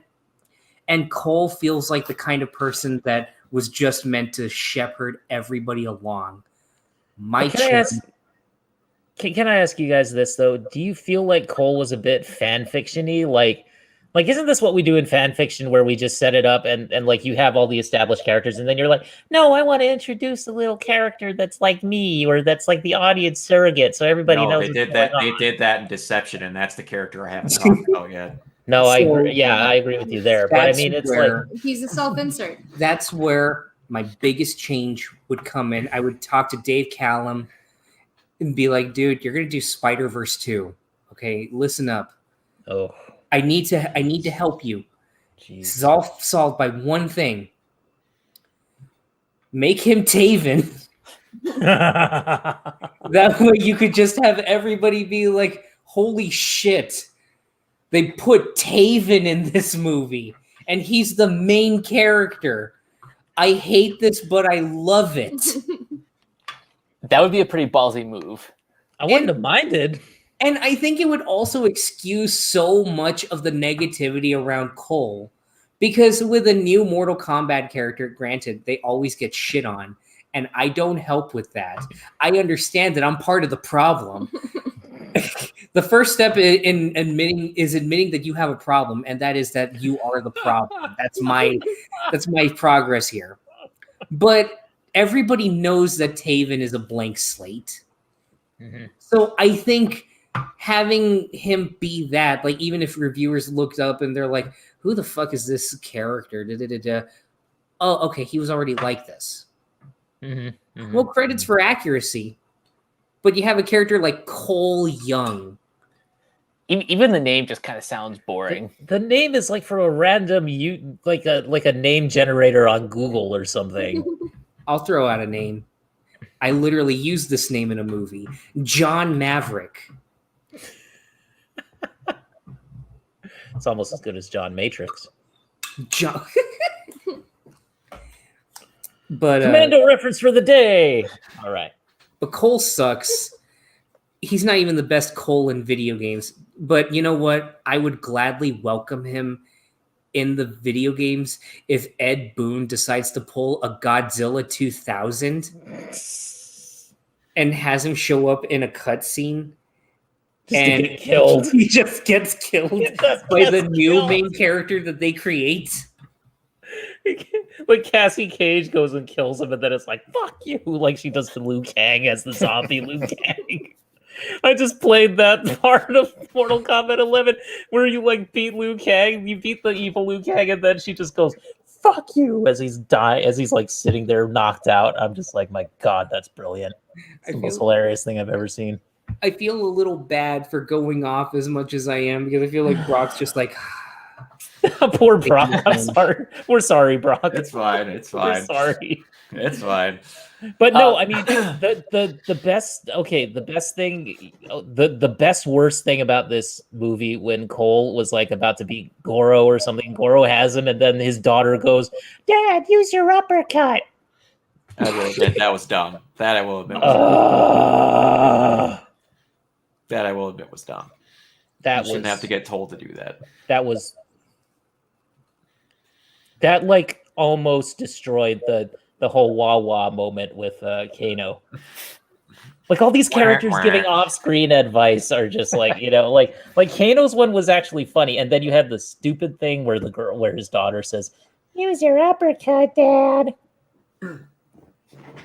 Which they were trying to go for like a whole UFC kind of thing.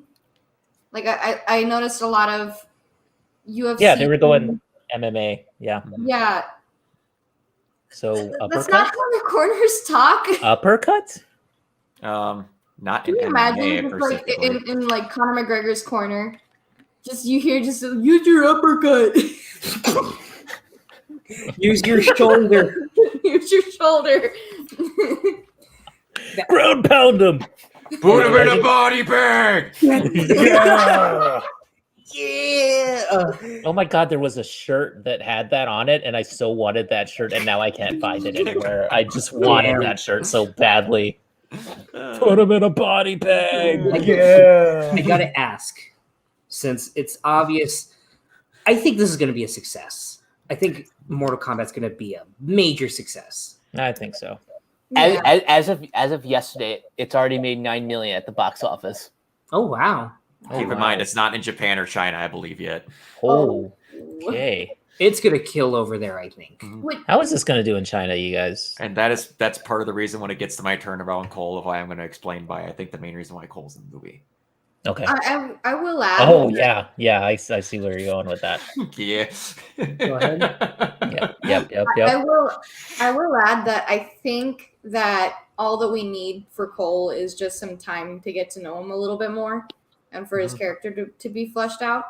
Because I Maybe. think that there's a basis for possibly a good character there. We just need a little bit more time. Can we have him my and hope. Johnny Cage fight and just have a douche off? I think you're gonna get that in the sequel. I think we're gonna get that. Oh well, wait until Cole Young dies because you know that's coming. Oh yeah, there'll be a moment. There was a fan theory. Are you guys still good or? Yeah. Okay. There was a fan theory that I told Mike about that I honest to God thought was going to happen. Simon McQuaid did talk about how like this is a cast of it's a video game that is heavily set in, you know, Japanese and Chinese culture and stuff like that. So it would have felt really awkward plastering a giant white face over the top of it. And I'm not being that guy, but I'm also being that guy saying that Cole Young is the main character in the movie for a reason. But anyway, there was a fan theory that the end of the thing that hey, he was an MMA fighter, that they were going to go into the movie that like I would really like to be an actor though, and then his stage name is going to be Johnny Cage. That's what I thought. But I bought into that. As far as Cole goes, as much as I like, there's barely anything about this movie that I did not like. I will say that even I was kind of like, it's whatever. The one thing they've never done in Mortal Kombat is have an MMA character. Believe it or not, this is the first time. This is true. So I was kind of shocked when this was the time where I'm like, you have probably around 100 characters in these games and you've never done an MMA fighter. So, and like his power set, although it did not look good in the movie, for how they set up his character in the beginning did make sense. I will say that his family, I think Cole was fine. It's just that, again, you put Cole in there, you have him have a cool setup, and then you still needed to have the rest of the movie. So in the sequel, I think it's going to be a lot better. We're going to actually get moments where you're going to have probably communication consistently between him and Hanzo, and then he's going to learn some stuff. That'd be cool. Before I get too far into what my problem with some of this movie and how it's like portrayed, we're going to go into, people think a lot that Cole is a Mary Sue in Mortal Kombat, and I don't think so. Personally, me. In a lot of situations, go watch IGN's timeline of Mortal Kombat. The first 5 game ends in Liu Kang wins lol. Is literally how every single game. True. Literally every game. Literally every game. And then I'm going to show you guys about the wonders of the character named Shujinko. in Mortal Kombat Deception Conquest, you start out with this little kid that is being taught by Bo Raicho. Bo Raicho being the fat drunkard that taught Kung Lao and Liu Kang how to be expert fighters. Keep that in mind. Through the entire game, Shujinko, which by the way, if you thought it was on the nose, hey Mike, why don't you say the little fact I told you about what Shujinko means in Japanese? It means main character. Thank you. So, by the way, we're going through this whole thing where Shujinko gets tricked by Damashi, a random spirit, to collect the Kami Dogu, a piece of each one of the realms, to fight against the Dragon King. Spoiler alert, Damashi's Dragon King, Shujinko's a fucking idiot. Anyway, so they go throughout this entire fight. Throughout the video game, you show that Shujinko ages by about 80 years. And throughout the whole game, Shujinko learns the fighting style and special moves of every Mortal Kombat character in history.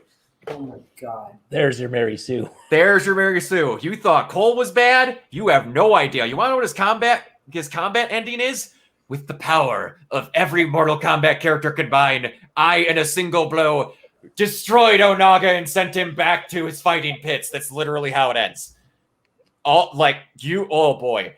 People like you, Mary Sue is the definition of, and also we want to like one thing that I have, again, how this game kind of portrays Mortal Kombat to a T. Hey, Josh, play Mortal Kombat and add a ticker for every time a character that would not lose a fight loses a fight just because they're not the character you're playing as. True.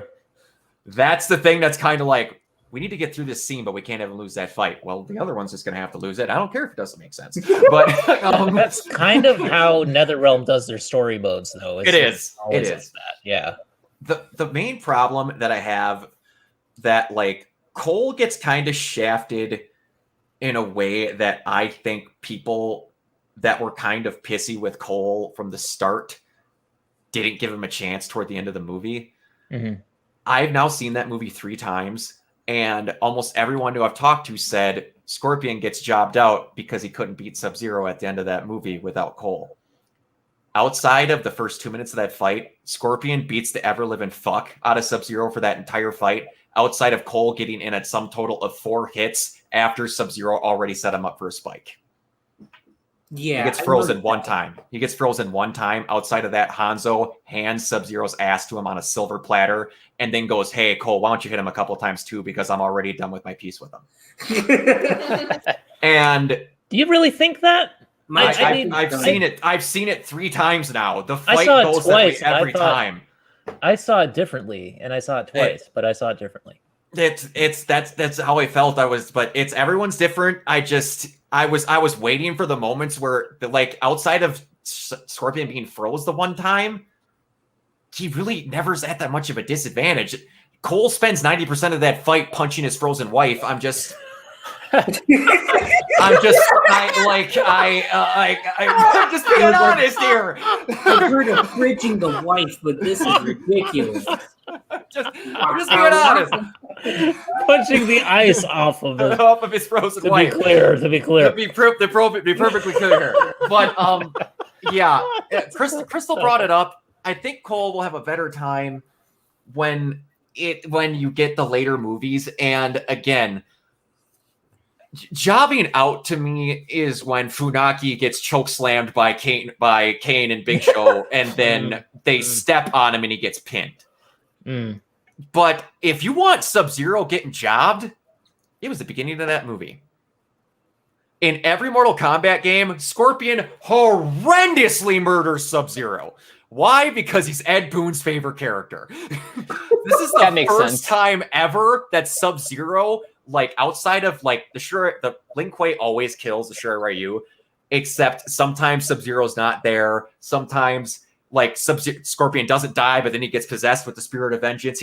Scorpion is Mortal Kombat Ghost Rider. That is basically what he is. Basically. And it's like, this is the first time where Sub-Zero is like, no, I'm the big badass. I'm going to do whatever. Because normally he gets his ass handed to him. He gets killed, becomes a different character, and then you get his little brother to become Sub-Zero. It happens. We mentioned Noob Saibot a lot. That guy's on for 4 films. He's going to be Noob Saibot for 4 more films.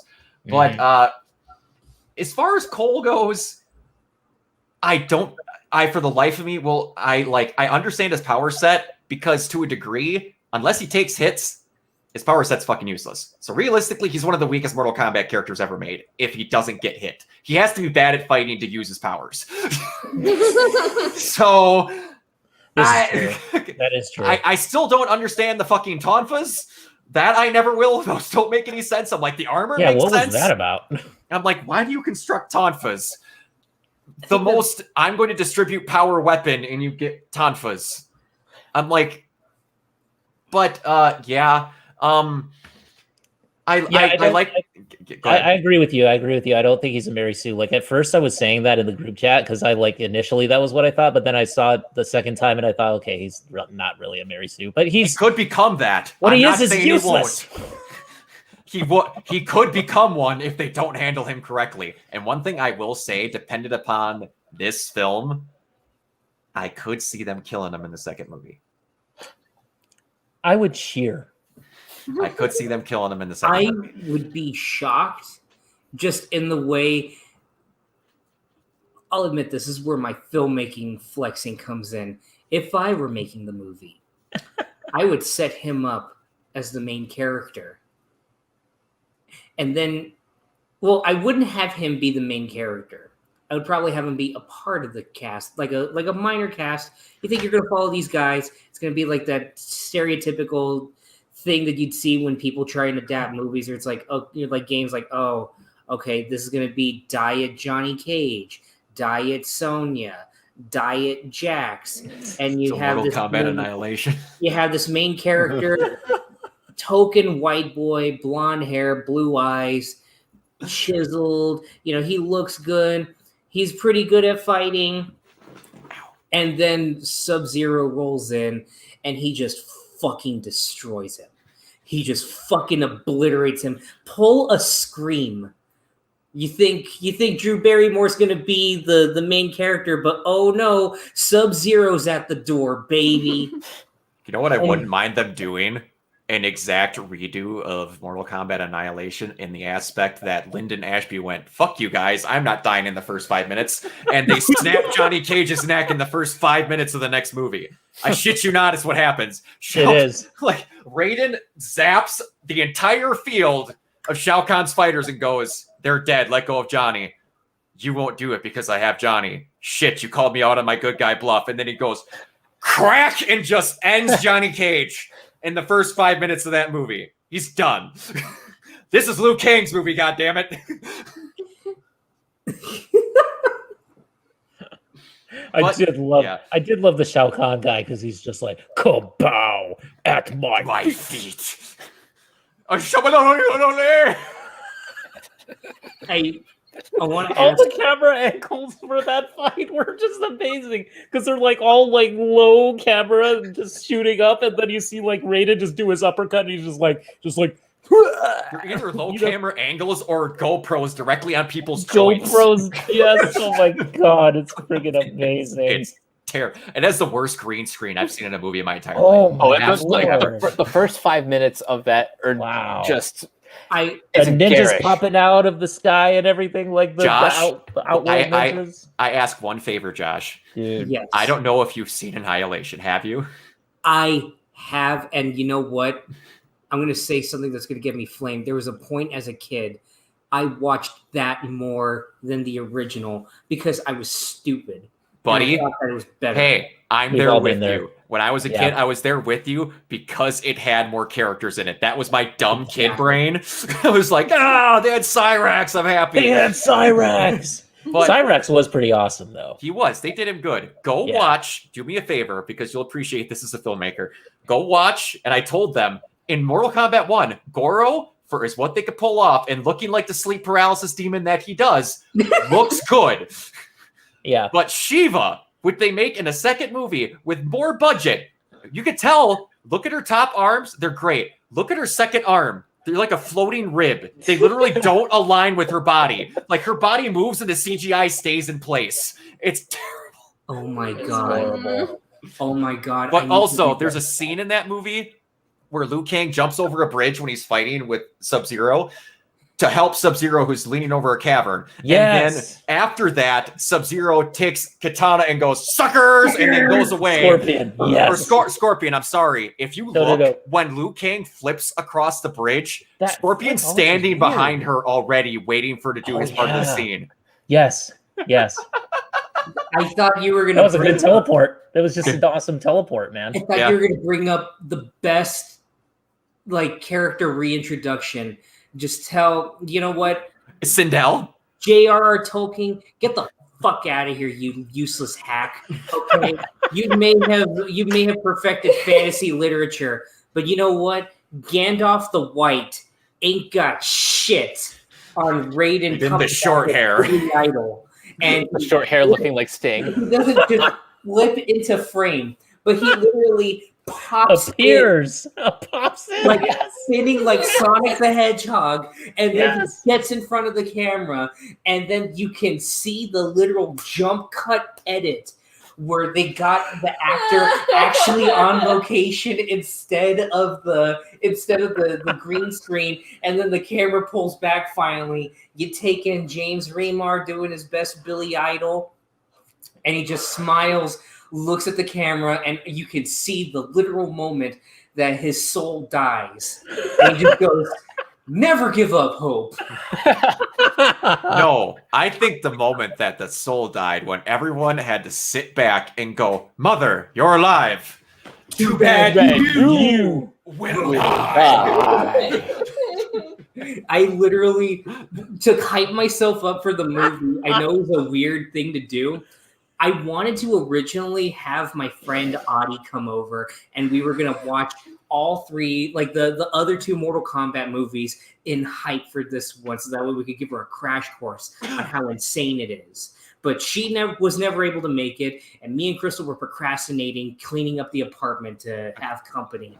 So I settled on showing Crystal and rewatching the Godzilla Mendoza video on Mortal Kombat Annihilation. Which, when I saw that scene, you will die. I got flashbacks to the CDI Zelda games. That was a line that was so bad. As a 6-year-old kid, I was like, And I'm telling you, the video is worth it. Amazing. The video's worth it for Xavier. That's his real name. For Xavier doing a whole skit where he hypes up Smoke. He comes in dressed up as Smoke. And he's just like, "Hey kids, smoking's bad." Wait, so his name is actually just Smoke? There's a name character is called Smoke, No. and there's a character called Rain, and he's wait. in purple. Yeah, because John Tobias is an idiot. You Mike gotta lost understand- his shit when I told him that. I'm like, "Hey, Mike, what's his name? Rain? Why is that? I don't know. He's purple." Mike just goes, "Fucking God." Purple rain.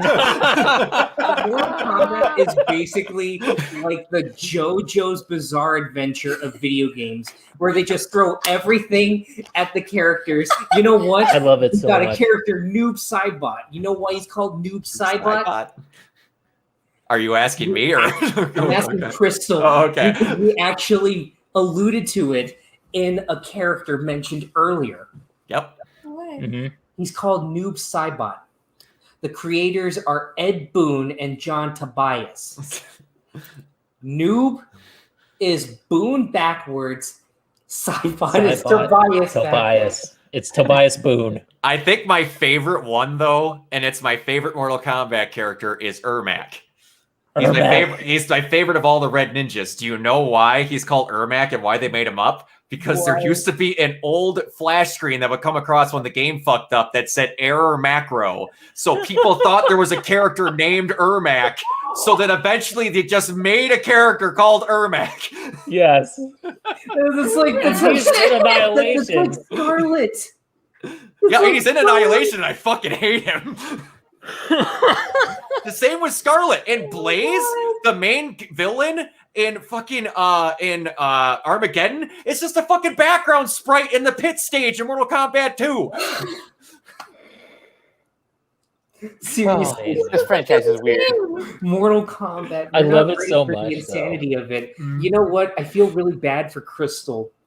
We're jumping into all of this. She barely got me into anime, and we're in this big lore of Mortal Kombat right here.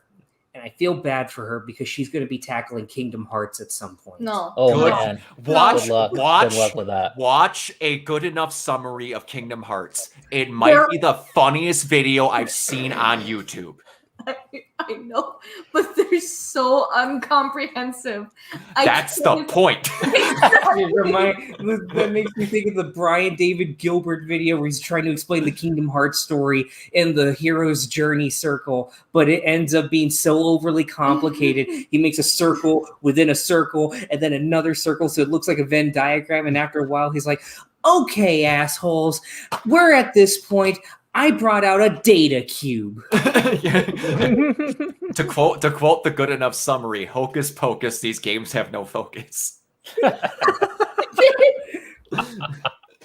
But you know, I saw a little thing on Twitter though that said that like in the pre-internet days of like, you know, in the 90s when Mortal Kombat really did come out, it was like first came out, I should say. It's like it's almost like that was the developers having a dialogue with the fans. So in a way, all that fan service stuff and all that crazy shit that went in the games, it's like it's almost like a precursor to like, you know, now the way that we have things now where people can just communicate with the developers and stuff and you know, sometimes bully them and sometimes not. I'm going to quote Pat from Two Best Friends while they were watching the Mortal Kombat 9 story. He described it best. When he thinks of all this crap, he just pictures John Tobias and Ed Boon in Chicago just sitting behind an arcade cabinet writing notes of the stupid horseshit theories the kids come up with and goes, well, that one's not too stupid. That one's really dumb. John, write that one down.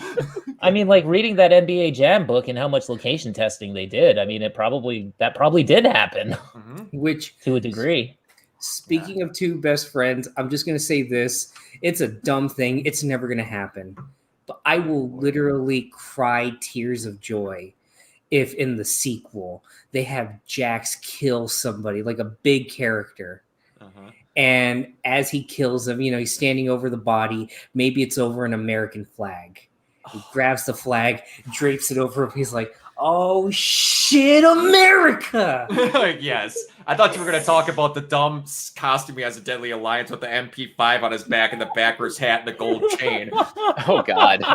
Did you guys know that Jax is black? He's really black in that photo. Or they talk about that Jax had or they talk about that Jax had weight problems in the second movie. In the Mortal Kombat cartoon, he had confidence issues because he was fat as a child. I'm like, why?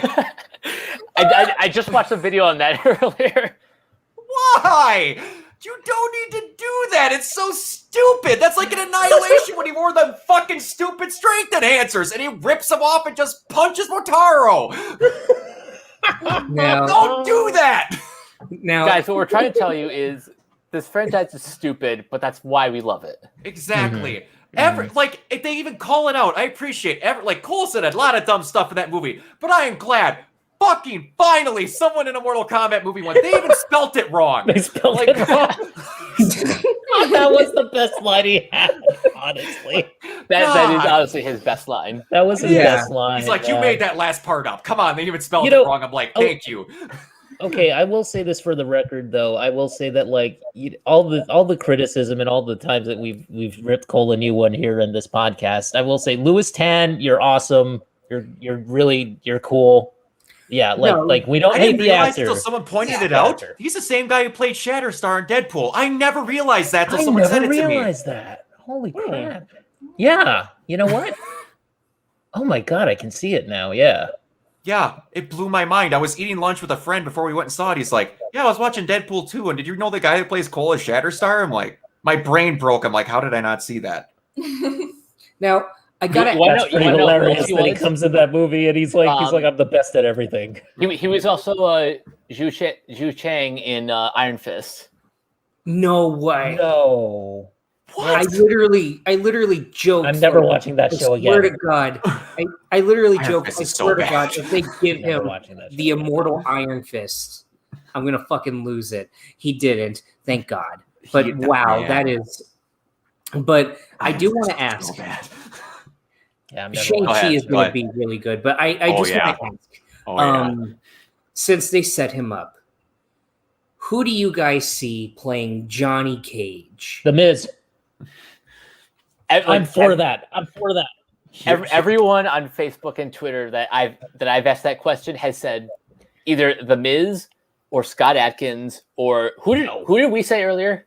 Here was the problem. Here's the exact problem. Okay. This and why I appreciate this movie. If this movie was made with a giant budget, it would be Chris Pratt. No, I don't think so. No, that's who they would cast. I'm not saying that's who we want, but I'm saying that's who they would cast. No, that's just what I'm saying. Because they want a guy who could play a douchebag, and Chris Pratt could play a douchebag. That's what they would do. The problem is, the problem is with The Miz. He would fit that role because he's a fucking douchebag. The problem is I hate him because he's a fucking douchebag. That's why I love him. I can't, the problem he's a douchebag, and that's why I love him, because I love the heels. Anyway. I know, but the problem is at some point I need to be able to like Johnny Cage, and I would not be able to fucking do that if The Miz was in that movie. Really? Yes, okay. I wouldn't. I wouldn't. To that You have no idea how much I don't like The Miz because he's good at his job. I guess I fucking hate The Miz so much. He's good at his job. That's why. That's fair. Okay. That's fair. So that way Crystal could see where we're coming from with this. I love the heels. I'll be honest, I'm completely lost at this point. So Brock, I want you as best as you can Oh, to no. summarize what Johnny Cage is as a character to Crystal, who has never seen anything else Mortal Kombat related. I don't even know what he looks Johnny like. Cage is a big enough douchebag to tattoo his name on his chest. His first name. Oh Jesus! He's a movie star. He's vain, and he does the splits.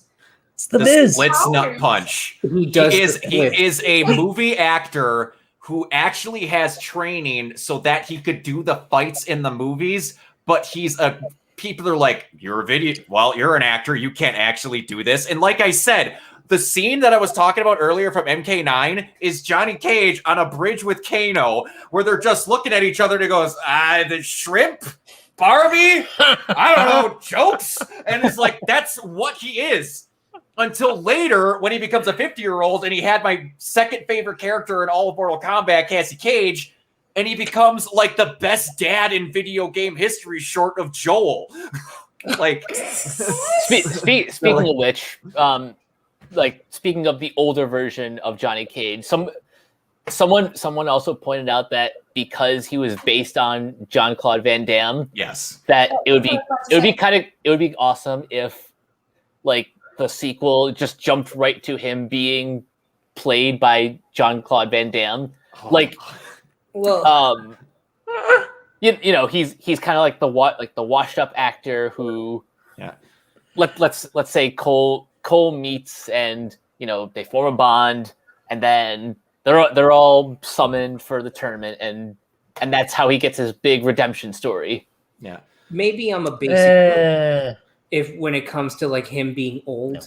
but I think if you want to go No. old man Cage, No. I think you actually have to get a B actor, but give him the budget to actually work and train so that way they can do shit. So my basic bitch choices for an older Johnny Cage are Nathan Fillion or Bruce Campbell. I could see Nathan Fillion. Bruce is a little bit too much over for me, in my opinion. But Like you watch Ash versus Evil Dead, he's still got enough dexterity to be flung around whenever Sam Raimi's like, what if we just threw a little toy at you? Yeah. And that's kicking your ass. Yeah. But if we're talking a younger Johnny Cage, like on the same level as everybody else, I think you would need to get a movie star.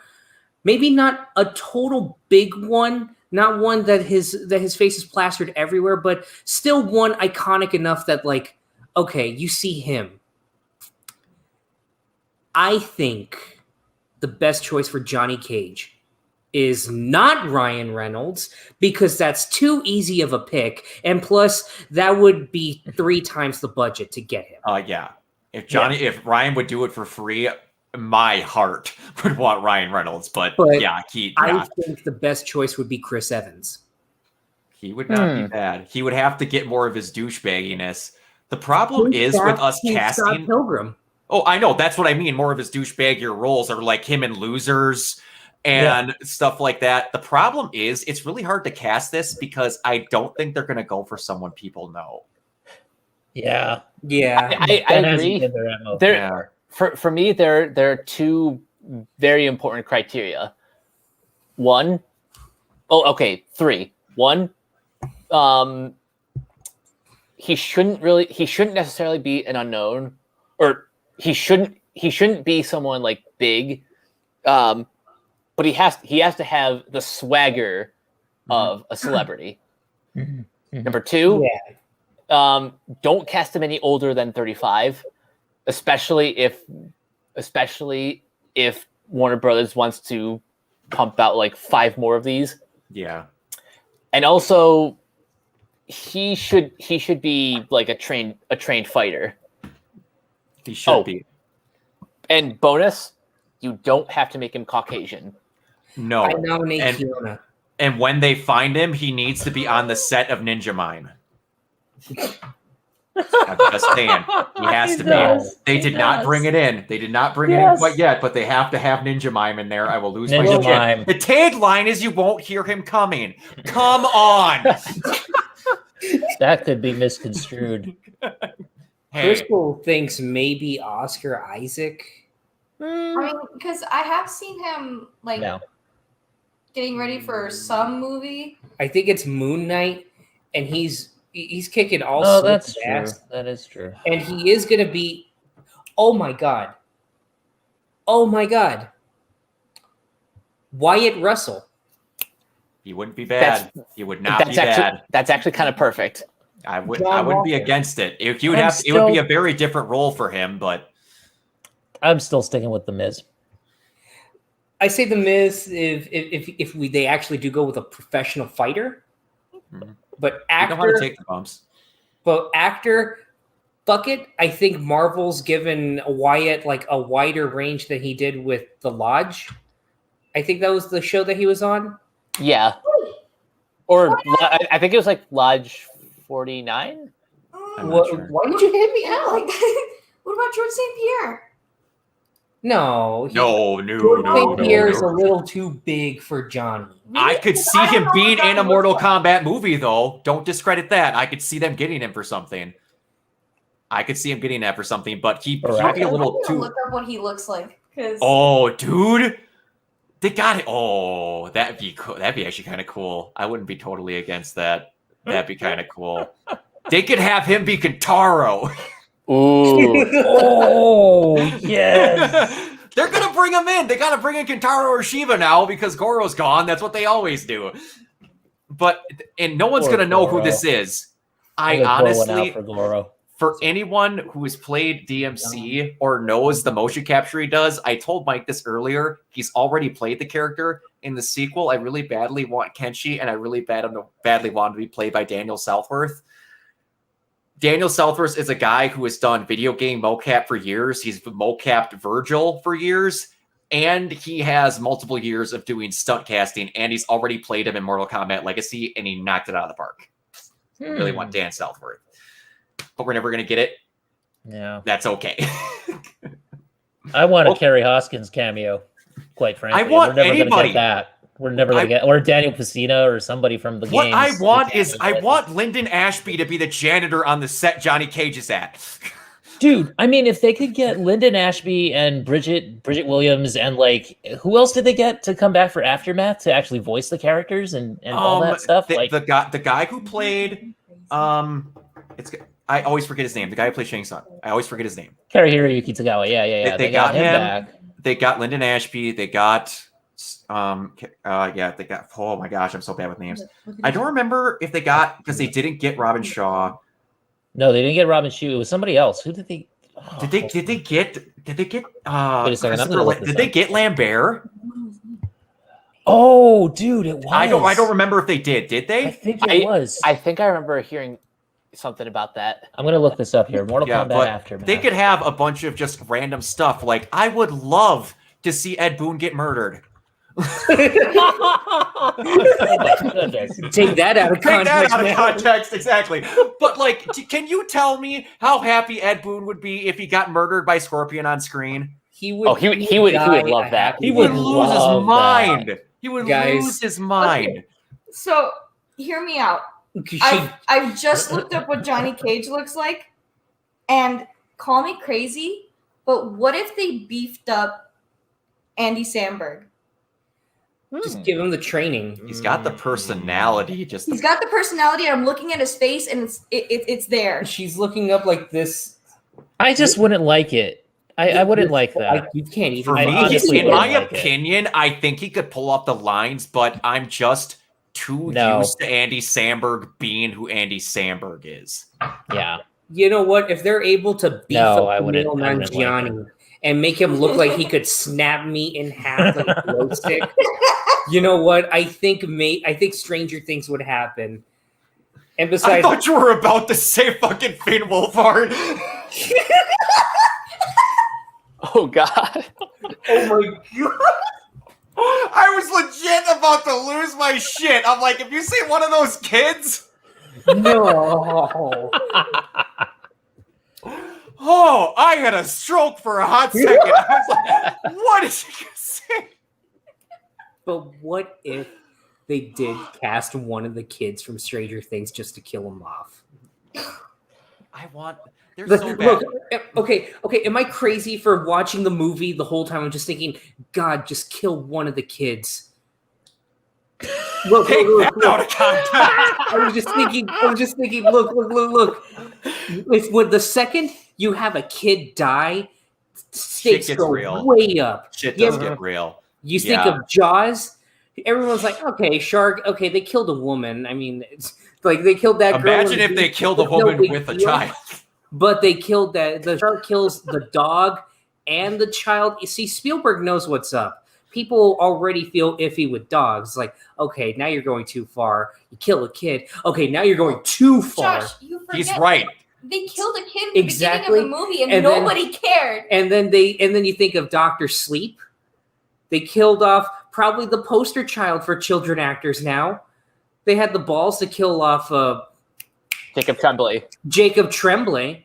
And that was horrifying. And then Steven Spielberg had the balls to kill off Newman. Like, he knows what the heartstrings are. I mean, exactly. Jurassic Park, he slaughtered him in that truck. So I was just thinking, oh my God, if Sub-Zero just grabs the baby in the floorboards, picks him up, turns him into like a popsicle, and then just this movie shoots up to a 10 out of 10 because the stakes are high.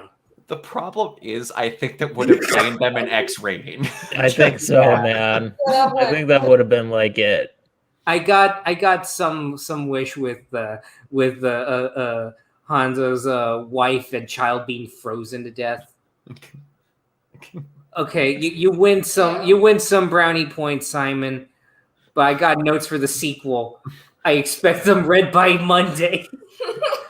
Oh, there's gonna be some stuff. Like, the one I want, and this is in Mortal Kombat X, I got my buzzsaw fatality. Now the stupid one that's never going to fucking happen. And I repeat, never. There is one where Johnny Cage comes up to a person, punches them as hard as he can in the sternum, splits their chest open and goes, "Here's Johnny," and then splits them in half. Now watch, that's going to happen in the sequel. Yes. I won't be able to handle myself. I will spontaneously combust in the theater if that happens. Now it's Crystal's turn to have a stroke. You know, quite frankly, I mean, what you're saying, Josh, they could introduce fatalities in the sequel. Oh my dear God. No, friendship, please. A friendship. Please. Where Sub-Zero just buys a doll of himself and brings it. He just brings up ice cream cones to people. What if that's how Cole recruits Johnny Cage? Friendship. He wins the fight somehow, and then he gets some friendship. And then you see the dumb rainbow over it that says friendship. Yes. It's Mortal Kombat, bitch. Okay, Crystal, I'm going to explain some things to you. This makes sense. Just roll with me. Okay. So first, you're like, hey, what do you do when you kill someone? Fatality. Cool. We need to make it better, make it worse. How about we call it a brutality? Thanks a lot, Ted. You're fantastic. What do we want to do? Fuck it. I don't know. Let's put some animals in there. Call it an animality. What do we want to do? Babies are cool. What do we call that? Turn them into a baby. Babality. We got this. Cool. What do you want to do if they don't kill each other? We'll call it a friendship. What happens if the character wants to kill themselves? We'll come up to Hurikuris so they can kill each other. What if we want to do multalities? We'll just call it a multality. What can we fix with multalities either? I don't fucking know. The Coke lines ran out and I'm on edge.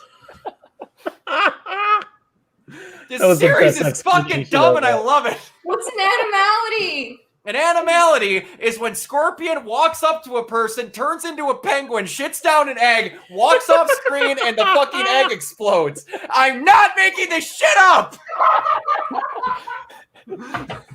They turn Scorpion. And you know who turns into a scorpion? Fucking Shiva, because it makes no sense! And Josh, Sub-Zero Fiona, turns whoever into a edits polar this bear. episode, please title it on the website, "This franchise is dumb, but I love it." Yes.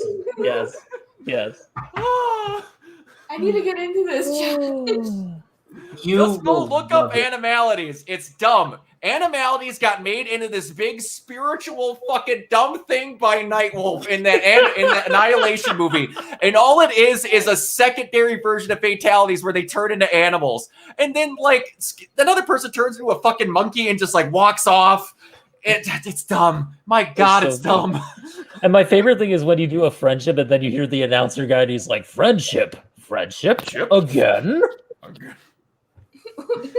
Or you get the dumb shit. You want to see some like fatalities they're never gonna do? Fucking Quan Chi jumps on a guy's shoulders, stretches his neck up, and he turns into a giraffe and falls over. That's all it is. And the dumbest one, Sub-Zero in I want to say Mortal Kombat 1, uppercuts a guy's head off 3 times. No, he doesn't hit it 3 times. He uppercuts it, the head flies off. He uppercuts it again, another head flies off. And he uppercuts it again, and a third head flies off. Yes. They need to do that. I cannot. I would love it so much. The sheer amount of fucking cocaine that went through NetherRealm Studios during the mid-90s cannot be measured by man. Dude. Oh, Midway. I'm sorry, but oh my God, I wouldn't be surprised. No, I'm kidding, guys. Ed Boon and John Tobias look like 2 people that are going to teach you how to play chess at Harvard Law. They're the most out of their mind fuckers I've ever seen in my entire life. I love them. I love them both, man. So we want to have a podcast that's talking about dumb Mortal Kombat shit. Let's go. You know, speaking of that, I want a full-on reenactment of the end of, I think it's Mortal Kombat 4. Are you talking about the Reiko thing with Jax? This is not a fatality. This is not a brutality. This is a fatality. Just imagine the actor that you have in there saying those lines. No, what I want is the stupid shit from the earlier games where he picks someone up and goes, well, I'm gonna throw you over there. Well, I'm gonna throw you over there. Like, that's what they do. If you don't slow those lines down, it's just fucking gibberish. But all it is, well, I'm gonna throw you over there. And then he just, and then fucking what do I want to say? Liu Kang when he goes, when he fucking does the bicycle kick. I want all of it. I want it to be stupid. That's the fact that they actually did the bicycle kick in this one. Like, you know, the funny thing is, thinking back to the one in the original movie, I think it actually looks good in that movie, but this is the first time where I was just, like, while watching the movie, I was like, oh my God, they're doing the bicycle kick. This is the stupidest fight move I've ever seen. It is, because it makes no sense. There's no forward momentum. He just jumps up and then he like just like rockets shoot out his ass and he goes forward. That's like, and he does. It looks great because you just have basically Robin Show on a lift kicking a camera. That's all it was. Yes. And in this one, he just does it, and then people are like, "That's not how gravity works. Like, what is this shit?" And like they never explain how Kung Lao Captain America's his fucking hat back. It. No, not at all. I mean, more movies have to be like this. More movies have to be like where we just don't care about anything anymore. You know, like I feel like we're in such a. This is the reason why all the Marvel movies look bland. This is the reason why all the DC movies are super dark and serious. It's because like we can't. Nobody just wants to like suspend their disbelief anymore. Yeah, and that's also why I love, like, I thought that Wonder Woman 84 was such a breath of fresh air. It was just like, okay, the movie knows it's being delightfully dumb. Just go along with it. Have fun. I miss Pacific Rim. I miss having a mech fight where the fist goes through an office building and you follow the fist until it goes into a cubicle and hits one of those ball things that goes clackety-clack like acrylics. I miss just John Wick and just having a simple story of a guy going on a murder rampage against an entire Russian mafia just because they killed his dog. Yeah. I mean, you don't have to be like so ridiculous about it that like you pour like coffee on a keyboard and suddenly Mechagodzilla stops working. But like Godzilla versus Kong. Yeah. That wasn't coffee. That was whiskey. It's whiskey. It's whiskey. Okay. Get it right. It's got to be whiskey because America. Yeah, exactly. Whiskey. The entire plot line of Millie Bobby Brown leads up to them spilling whiskey on a fucking keyboard. Stupid fucking whiskey. Okay. Well, I mean, coffee, whiskey, what have you, but still. Yeah, it's bad. It's getting stupid. back to it. What we want is movies that know that they're stupid and roll with it. Please. We just had a lizard. No one said anything. A giant fucking sapien iguana came in and attacked the most hardcore Australian you've ever seen, Cole Young and Sonya Blade, and they didn't even say anything. He just punches it through the chest, rips its heart out, goes, Kano wins. Yeah, you fucking beauty. Throws it away, and they act like they just had coffee. I talk with Mike all the time about why I fucking love Gurren Lagann. There's a point in that freaking anime at the end where their head of logistics goes, they punched him so hard he went to the other time in a space-time continuum. Okay, so we need to check on statistics. And they just move on! That reminds me of the fucking scene that I quote all the time from fucking Inuyasha. At this point, you're so used to demons and shit. You got the monk that's constantly trying to fuck. Alliteration intentional, so that way he can pass on his wind tunnel thing. His wind tunnel. He finds a beautiful woman. They go out to a field. She's just like, please bear my children. And he's just like, oh, you're very forward. And then you start hearing, and he just sighs. I knew this was too good to be true.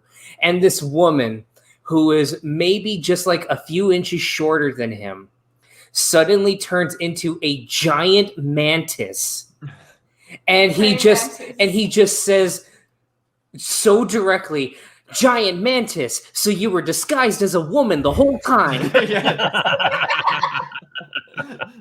Yes, exactly. And there's some points where in movies where it's like, that's Brad's script writing, and that's funny.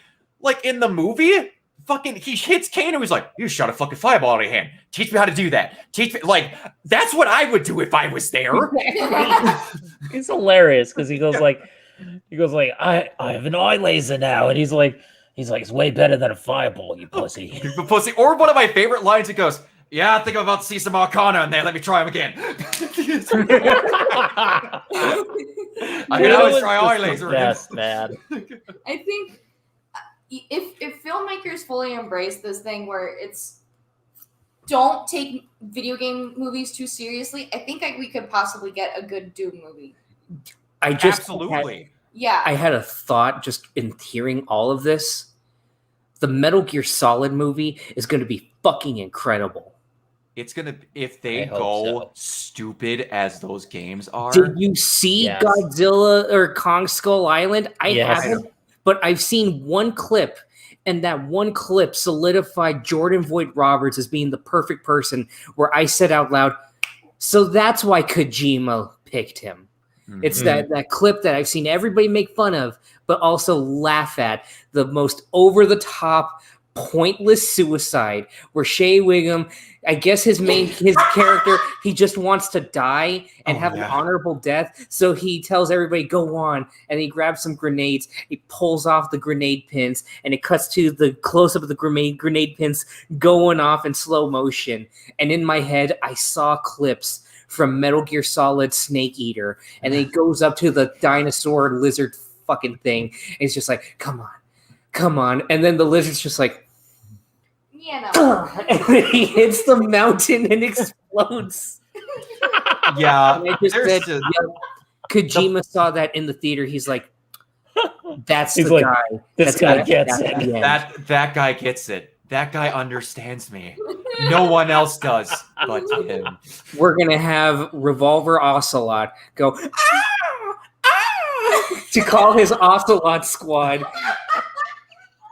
Only if we get to talk, and I can't remember his name. The guy who's this information person, I can't remember. He talks about like shitting himself in the first. Oh, Otacon. Otacon, yeah. He talks about how he shit himself on his straight fear, and I'm like, what? Or I can't remember who Snake is talking to about trying to get into a box. He's like, I'm not going to join your freaky box religion, okay? I think that's fuck, what was her name? I know it was a girl. Meryl? No, Meryl. Yeah. But like Silverberg or something? What was that? What was her last name? Like Silverberg? It's something I like that. I can't remember. It's been like ages, man. There's some like people. Video games are dumb, and they need to be that way. like in Metal Gear Solid Revengeance, you distract mechs with poster boards of hot anime women, and they get distracted for stealth kills. But What we're saying, and we've said it for 2 hours now, please let stuff be dumb. do you guys think Yeah. that love can bloom even in the Nether realm? Yes, I do. That there's what? I didn't hear. I didn't actually hear what you think- said. I think love can bloom in the nether realms all day. I was quoting all day Otacon. long. Do you think that love can bloom even in Mortal Kombat? Yes. Oh, it can. That's why we get Cassie and Jackie. Yes. You get take my heart. Man. Literally. Okay, here we'll end it off for the people that know and have played, and you know a good chunk of it, Josh, because you played Armageddon and you got the everybody gets to have a place. Who is a character you want in the next movie? A character that I want in the next movie. That has never been in a Mortal Kombat film yet. Annihilation, this was the original. But Cabal is gone now. I Sad want, panda. Yeah, yes. I want Rain. Okay. I want Rain, and I want to see what the fuck they do with him to give him a personality. Oh, dude, wait. I forgot a part of Rain's thing that makes him even worse. His color's purple, his name is Rain, and he's an Edenian prince. I forgot about that part. Yes. Yes. He's literally a Josh is dead. He's gone. I am never giving Hideo Kojima shit again for a Marigold-Strand bridge or Sam Bridges' father's name literally being Cliff. Or Princess Beach. But anyway, I want Ermac, so I want my space ninja. Was what he turns into. But Yes. I think I want to see Tavin in the sequel.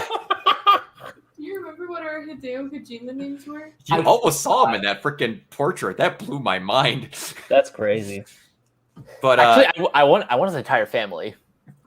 that is endgame shit. Like that, like Mortal Kombat Armageddon, it got to the point of where they're like, we made too many fucking characters that nobody likes. Put Blaze on a pyramid and have them all kill each other. Okay, how are we gonna do that? Taven and Dagon are gonna look for dragons, and then they're gonna kill each other, and then one of them's gonna get on the pyramid. What's gonna happen after that? I don't fucking know. We'll decide that next time. I will say, I think that they've gotten a lot better at their story mode, even though it still has that nonsensical fight thing. Oh yeah, it's gotten worlds better. But Like, yeah, I mean, yeah. I will literally lose my shit though if they kill off Liu Kang in one of the movies and bring him back as a zombie. dude. You know what they could do? And here's the thing. You want to know what's really dumb? Liu Kang gets murdered. That was the ballsiest thing they ever did in a Mortal Kombat game. The first True. 5 minutes of Deadly Alliance, they just snap Yes. Liu Kang's neck. Nothing. And then they bring him back as a zombie with like Kratos chains. You cannot use those chains as Liu Kang in the game. Well, that's You bullshit. literally can't. It's That's so dumb. true. But what I want is Jax to come back, or Jax to be in the next fatality he does is the really dumb one from Mortal Kombat 3 where he turns into a Titan and then stomps a person. What? Like he just becomes bigger than the screen and then his foot stomps the person. He turns into a giant. I'm so beside myself that you almost didn't come onto this podcast. I didn't think we were going to get into this stupid combat shit, but I had to do some heavy duty, man. I had to do like some groveling in the group chat to get. I was in an off mood. I was in an off mood because I got kind of barraged by personal. There was nobody here. Some people just destroy. No, people like my main thing that I'll get into, and it happened here, but it was not as bad. The one thing that pissed me off, and why I didn't want to talk about the movie, was that people were mad at it, not because it was inaccurate to the games, because it's accurate to the games. People were bashing it because it wasn't accurate to the '95 movie. Oh yeah, What? no, And it I don't wasn't- like that. And I don't like that. Yeah, That was the main thing where like I was talking to people about how much I liked it. They're like, yeah, but this fight didn't happen in the 95 movie. I'm like, okay. Oh, no. Raiden didn't act like Christopher Lambert. I'm like, because the Raiden in that movie was completely inaccurate. You don't fucking know that. I'm like, it I was, got it like was I completely like inaccurate. but yeah, and then I got back. It's like, yeah, It was I'm- Highlander rated. It was Highlander rated. Which But yeah, I mean, which is fine. But yeah. you know, if you're gonna try to do a more serious version of the film, you know, at least more serious as far as we can I go will admit now. though, Highlander Raiden got me the moment where Johnny Cage does the split punch on Goro, and then it cuts. And he goes, "Yes!" He smacks the soldier, goes, ha ha. Sorry. I love that, man. I think I'm just- Christopher Lambert was amazing. I gotta say, even though it wasn't accurate at all, but still, just he was the fact that somebody had the balls to say, "How would you know that?" And I'm just thinking, we just listened to this man talk about how Jax turns into a Titan. There's a space ninja. There's a ninja that's a prince that dresses in purple. His name is Rain, and he just went on the longest tirade about the different types of finishers in this series and how they Yes. continually tried to one up him. But yet they're the experts because they watched one really dumb movie in the 90s. Yeah, that was the point of where I was just kind of like, I got fed that shit all day where I was at work, and I'm like, I don't even know if I want to talk about this. But then and that was just me being really dumb and out of funk. I'm glad I did this because I think this might be the most fun I've ever had in a podcast in my entire life. Yeah, I had a blast with this. This is the Brock You know show. what, though? I gotta tell you guys something though. Like I find it amazing. First of all, I gotta correct a mistake that I made. I called Bridget Wilson Bridget Williams. I'm sorry about that, but like It's close enough. Bridget Wilson was It's close Sonya in enough. the 95. But Sandra Hess was Sonya in Annihilation, and I kind of wanted to nail her. Anyway, okay, so like I don't blame you. You weren't alone. I mean, look. That's all I'm gonna say. I mean, but Look, okay, guys. No, seriously though. I wanted to nail Liu Kang in this movie, so you know it's all good. You forget you're saying all this next to your fiance. This isn't Already even names, just audio everyone. recorded. We have video now. It's recorded in perpetuity. All right, but anyway, so like, and the second thing I wanted to say is Jax is played by the guy who plays Jimmy Olsen on Supergirl. Yeah. Mhm. Yeah. He's played by Makad Brooks. He's awesome. He's amazing. But like, yeah, dude, that's that is some straight shit right there, man. That's like, is this an upgrade to his career? Well, like, I'm going to be honest with you here. If kinda I think got it to is. play Jax, if even for one movie, and I got to say the shit that Jax got to say in this movie, I did 6 tours, motherfucker. these motherfuckers work. Boom! We need to have another podcast where we just go off on the stupidest shit we love about video games. Yes, I'm pretty sure Crystal would be able to chime in with Zelda. absolutely. Oh, That terrifying thing in Majora's Mask. Was it Majora's Mask? Well, there's a lot of the terrifying moon? things in Majora's The Mask. moon? With like, I mean, not just that, but also like the link. What was it that you guys were talking about? I'm sorry, I'm not a Zelda do expert. you mean the at all, Philips so- CDI? No, No. It was like that. There was like a cut scene or something where Link just goes full on terrifying because his eyes are all white, and they do like a really like I don't know. That's from Twilight Princess. When Twilight Princess. Sorry, Twilight the- Princess. The Yeah, light spirit is giving him that vision yeah. of like how the Triforce works. Yes. Yeah. That was the first Zelda game that I ever played, and I would play it as like a 6-year-old little girl. Dude, that is some frightening ass shit. Let me tell you. Like, and is. I would go off about anything in Kingdom Hearts or maybe even the Mario games because there's something just so absurdly hilarious about Paper Mario: The 1,000-Year Door, where there's an entire chapter devoted to Mario joining the WWE, going under the pseudonym The Great Gonzalez, because the fight promoter just doesn't like the name Mario, saying that it doesn't sell. And then chapter after that turns into a Silent Hill horror where you go to this town where a bell rings and it turns a random person into a pig. You fight the boss, and then you see Mario acting so aggressive, and you just stare at this screen for a while. And when you press the button, just like, is something going to happen? You realize you just fought yourself. You're a blank slate.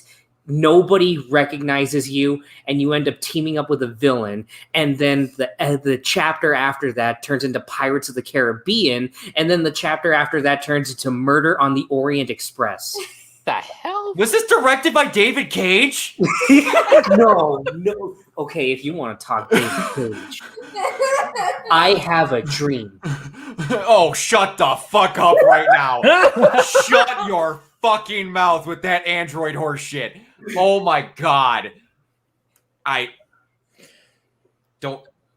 But I'm sorry, Brock, but this is David Cage, and let me tell you that I am all about the emotions, even when it comes to the androids. When it comes to the androids, we have the 13 ball sack in our studio. Yes. Is the adaptation of Heavy Rain still going to happen with the creator of Deadwood? You made that up. No, I'm not. You looked it up on. Okay, I swear to God, this was announced like back when Heavy Rain first came out. Like the creator of Deadwood, David Milch, he was like, "Yo, I'm gonna make a film adaptation of it." Okay, cool. On 15 May 2006, the rights to make Heavy Rain into a film were optioned by New Line Cinema just after the reveal of Heavy Rain, the casting. These were later auctioned off to Unique Features, a production company formed by two former New Line executives, Bob Shea and Michael Lynn. Shea and Lynn purchased the film rights with their own funds, despite having a first look deal in place at Warner Brothers, which had bought New Line prior to their departure. David Milch, writer for NYPD Blue and Deadwood, was slated to adapt it under the title Rain. Wow. Cool. So who's going to sign up to be the girl that gets raped? Because that's in every David Cage game. Oh, Lord. Yep. It's pick which name character you want. That's what it is. Oh, are they still going to have the point where they listen to your inner thoughts and you as the killer go, man, I hope I clean this mess up in time so that we can catch the origami killer so that the people playing the game don't realize it's me? Fuck David Cage. Oh my God. And on that note, we go ahead, we roll credits. God. All Mike, right, take us the fuck out of that here. ended up before this goes way too off the rails. Yeah. Mike, take us out of here. Any final thoughts on Mortal Kombat? But other than this franchise is dumb and we love it. I think Brock's enjoyment of it has led me to enjoy it more now. Okay. Yeah. Everybody, go watch it. Just go. I don't know even what you're going to expect. Just go. And if it just go and don't ask questions. I will say that for the most part, but man, there is stuff in that film you're not going to like. Yeah. And as much as I like it more than most people, Kiona and Josh bring up legitimate points about why they don't like certain characters, because even I, as a person who gives that an 8 out of 10, can admit that it probably would have been a 10 if Cole wasn't in it.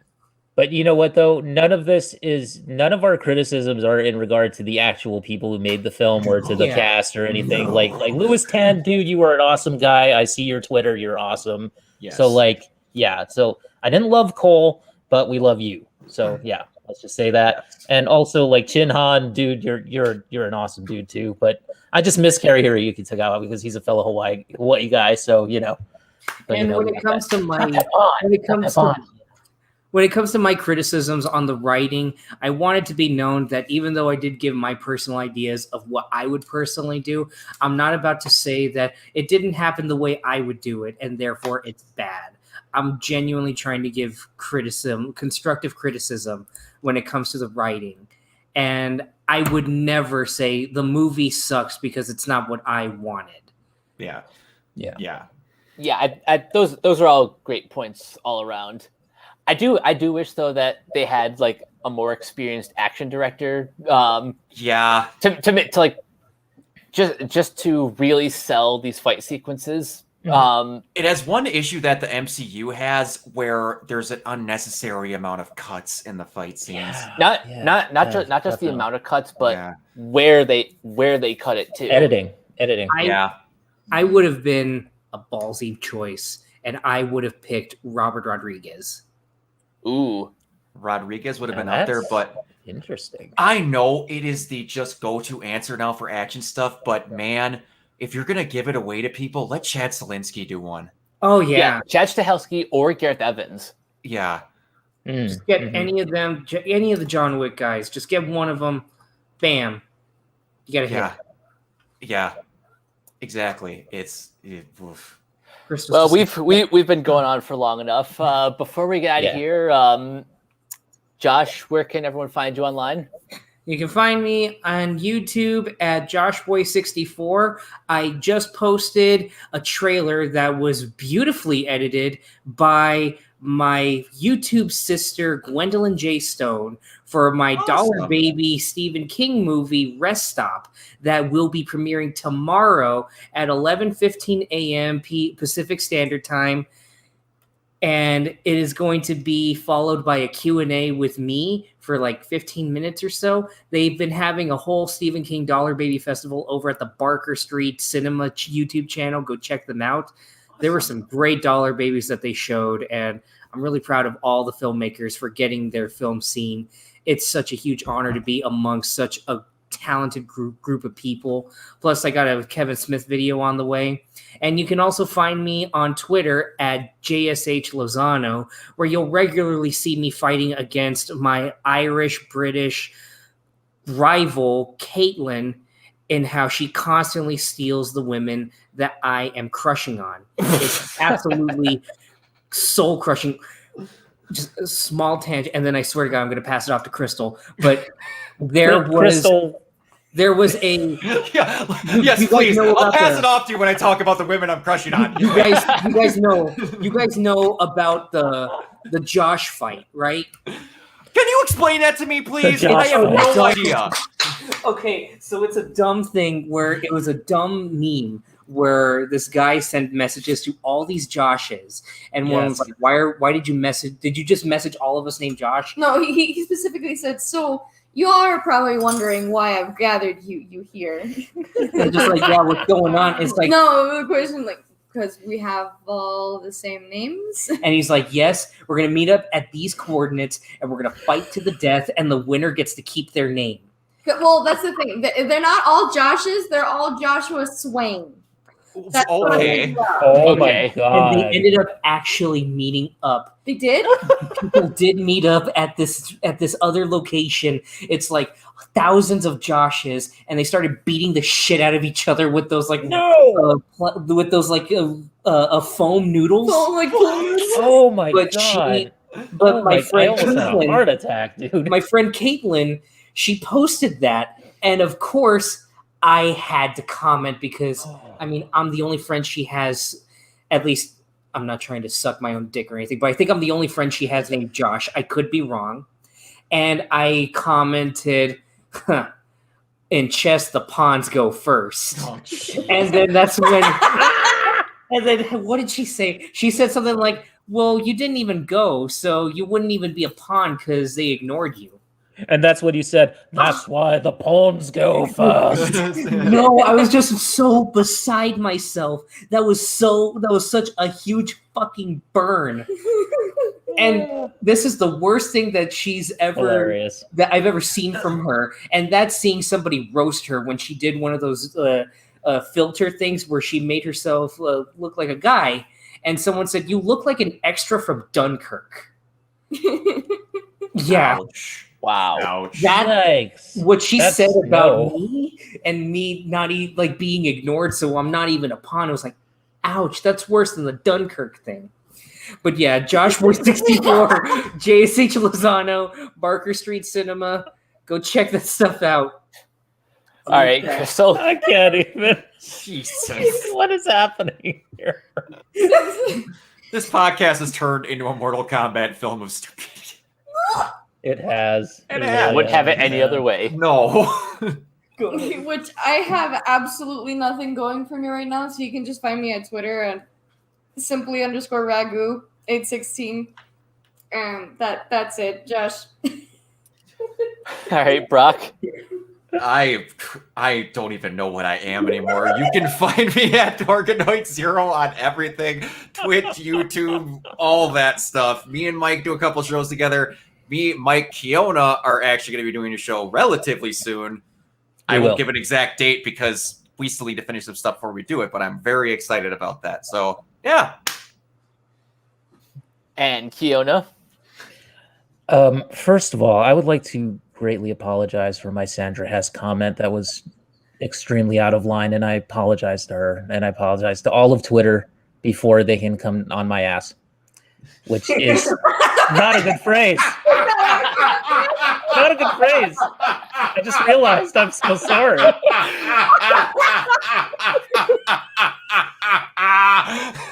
I just turned 40, okay? My brain is farting all over the place. Anyway.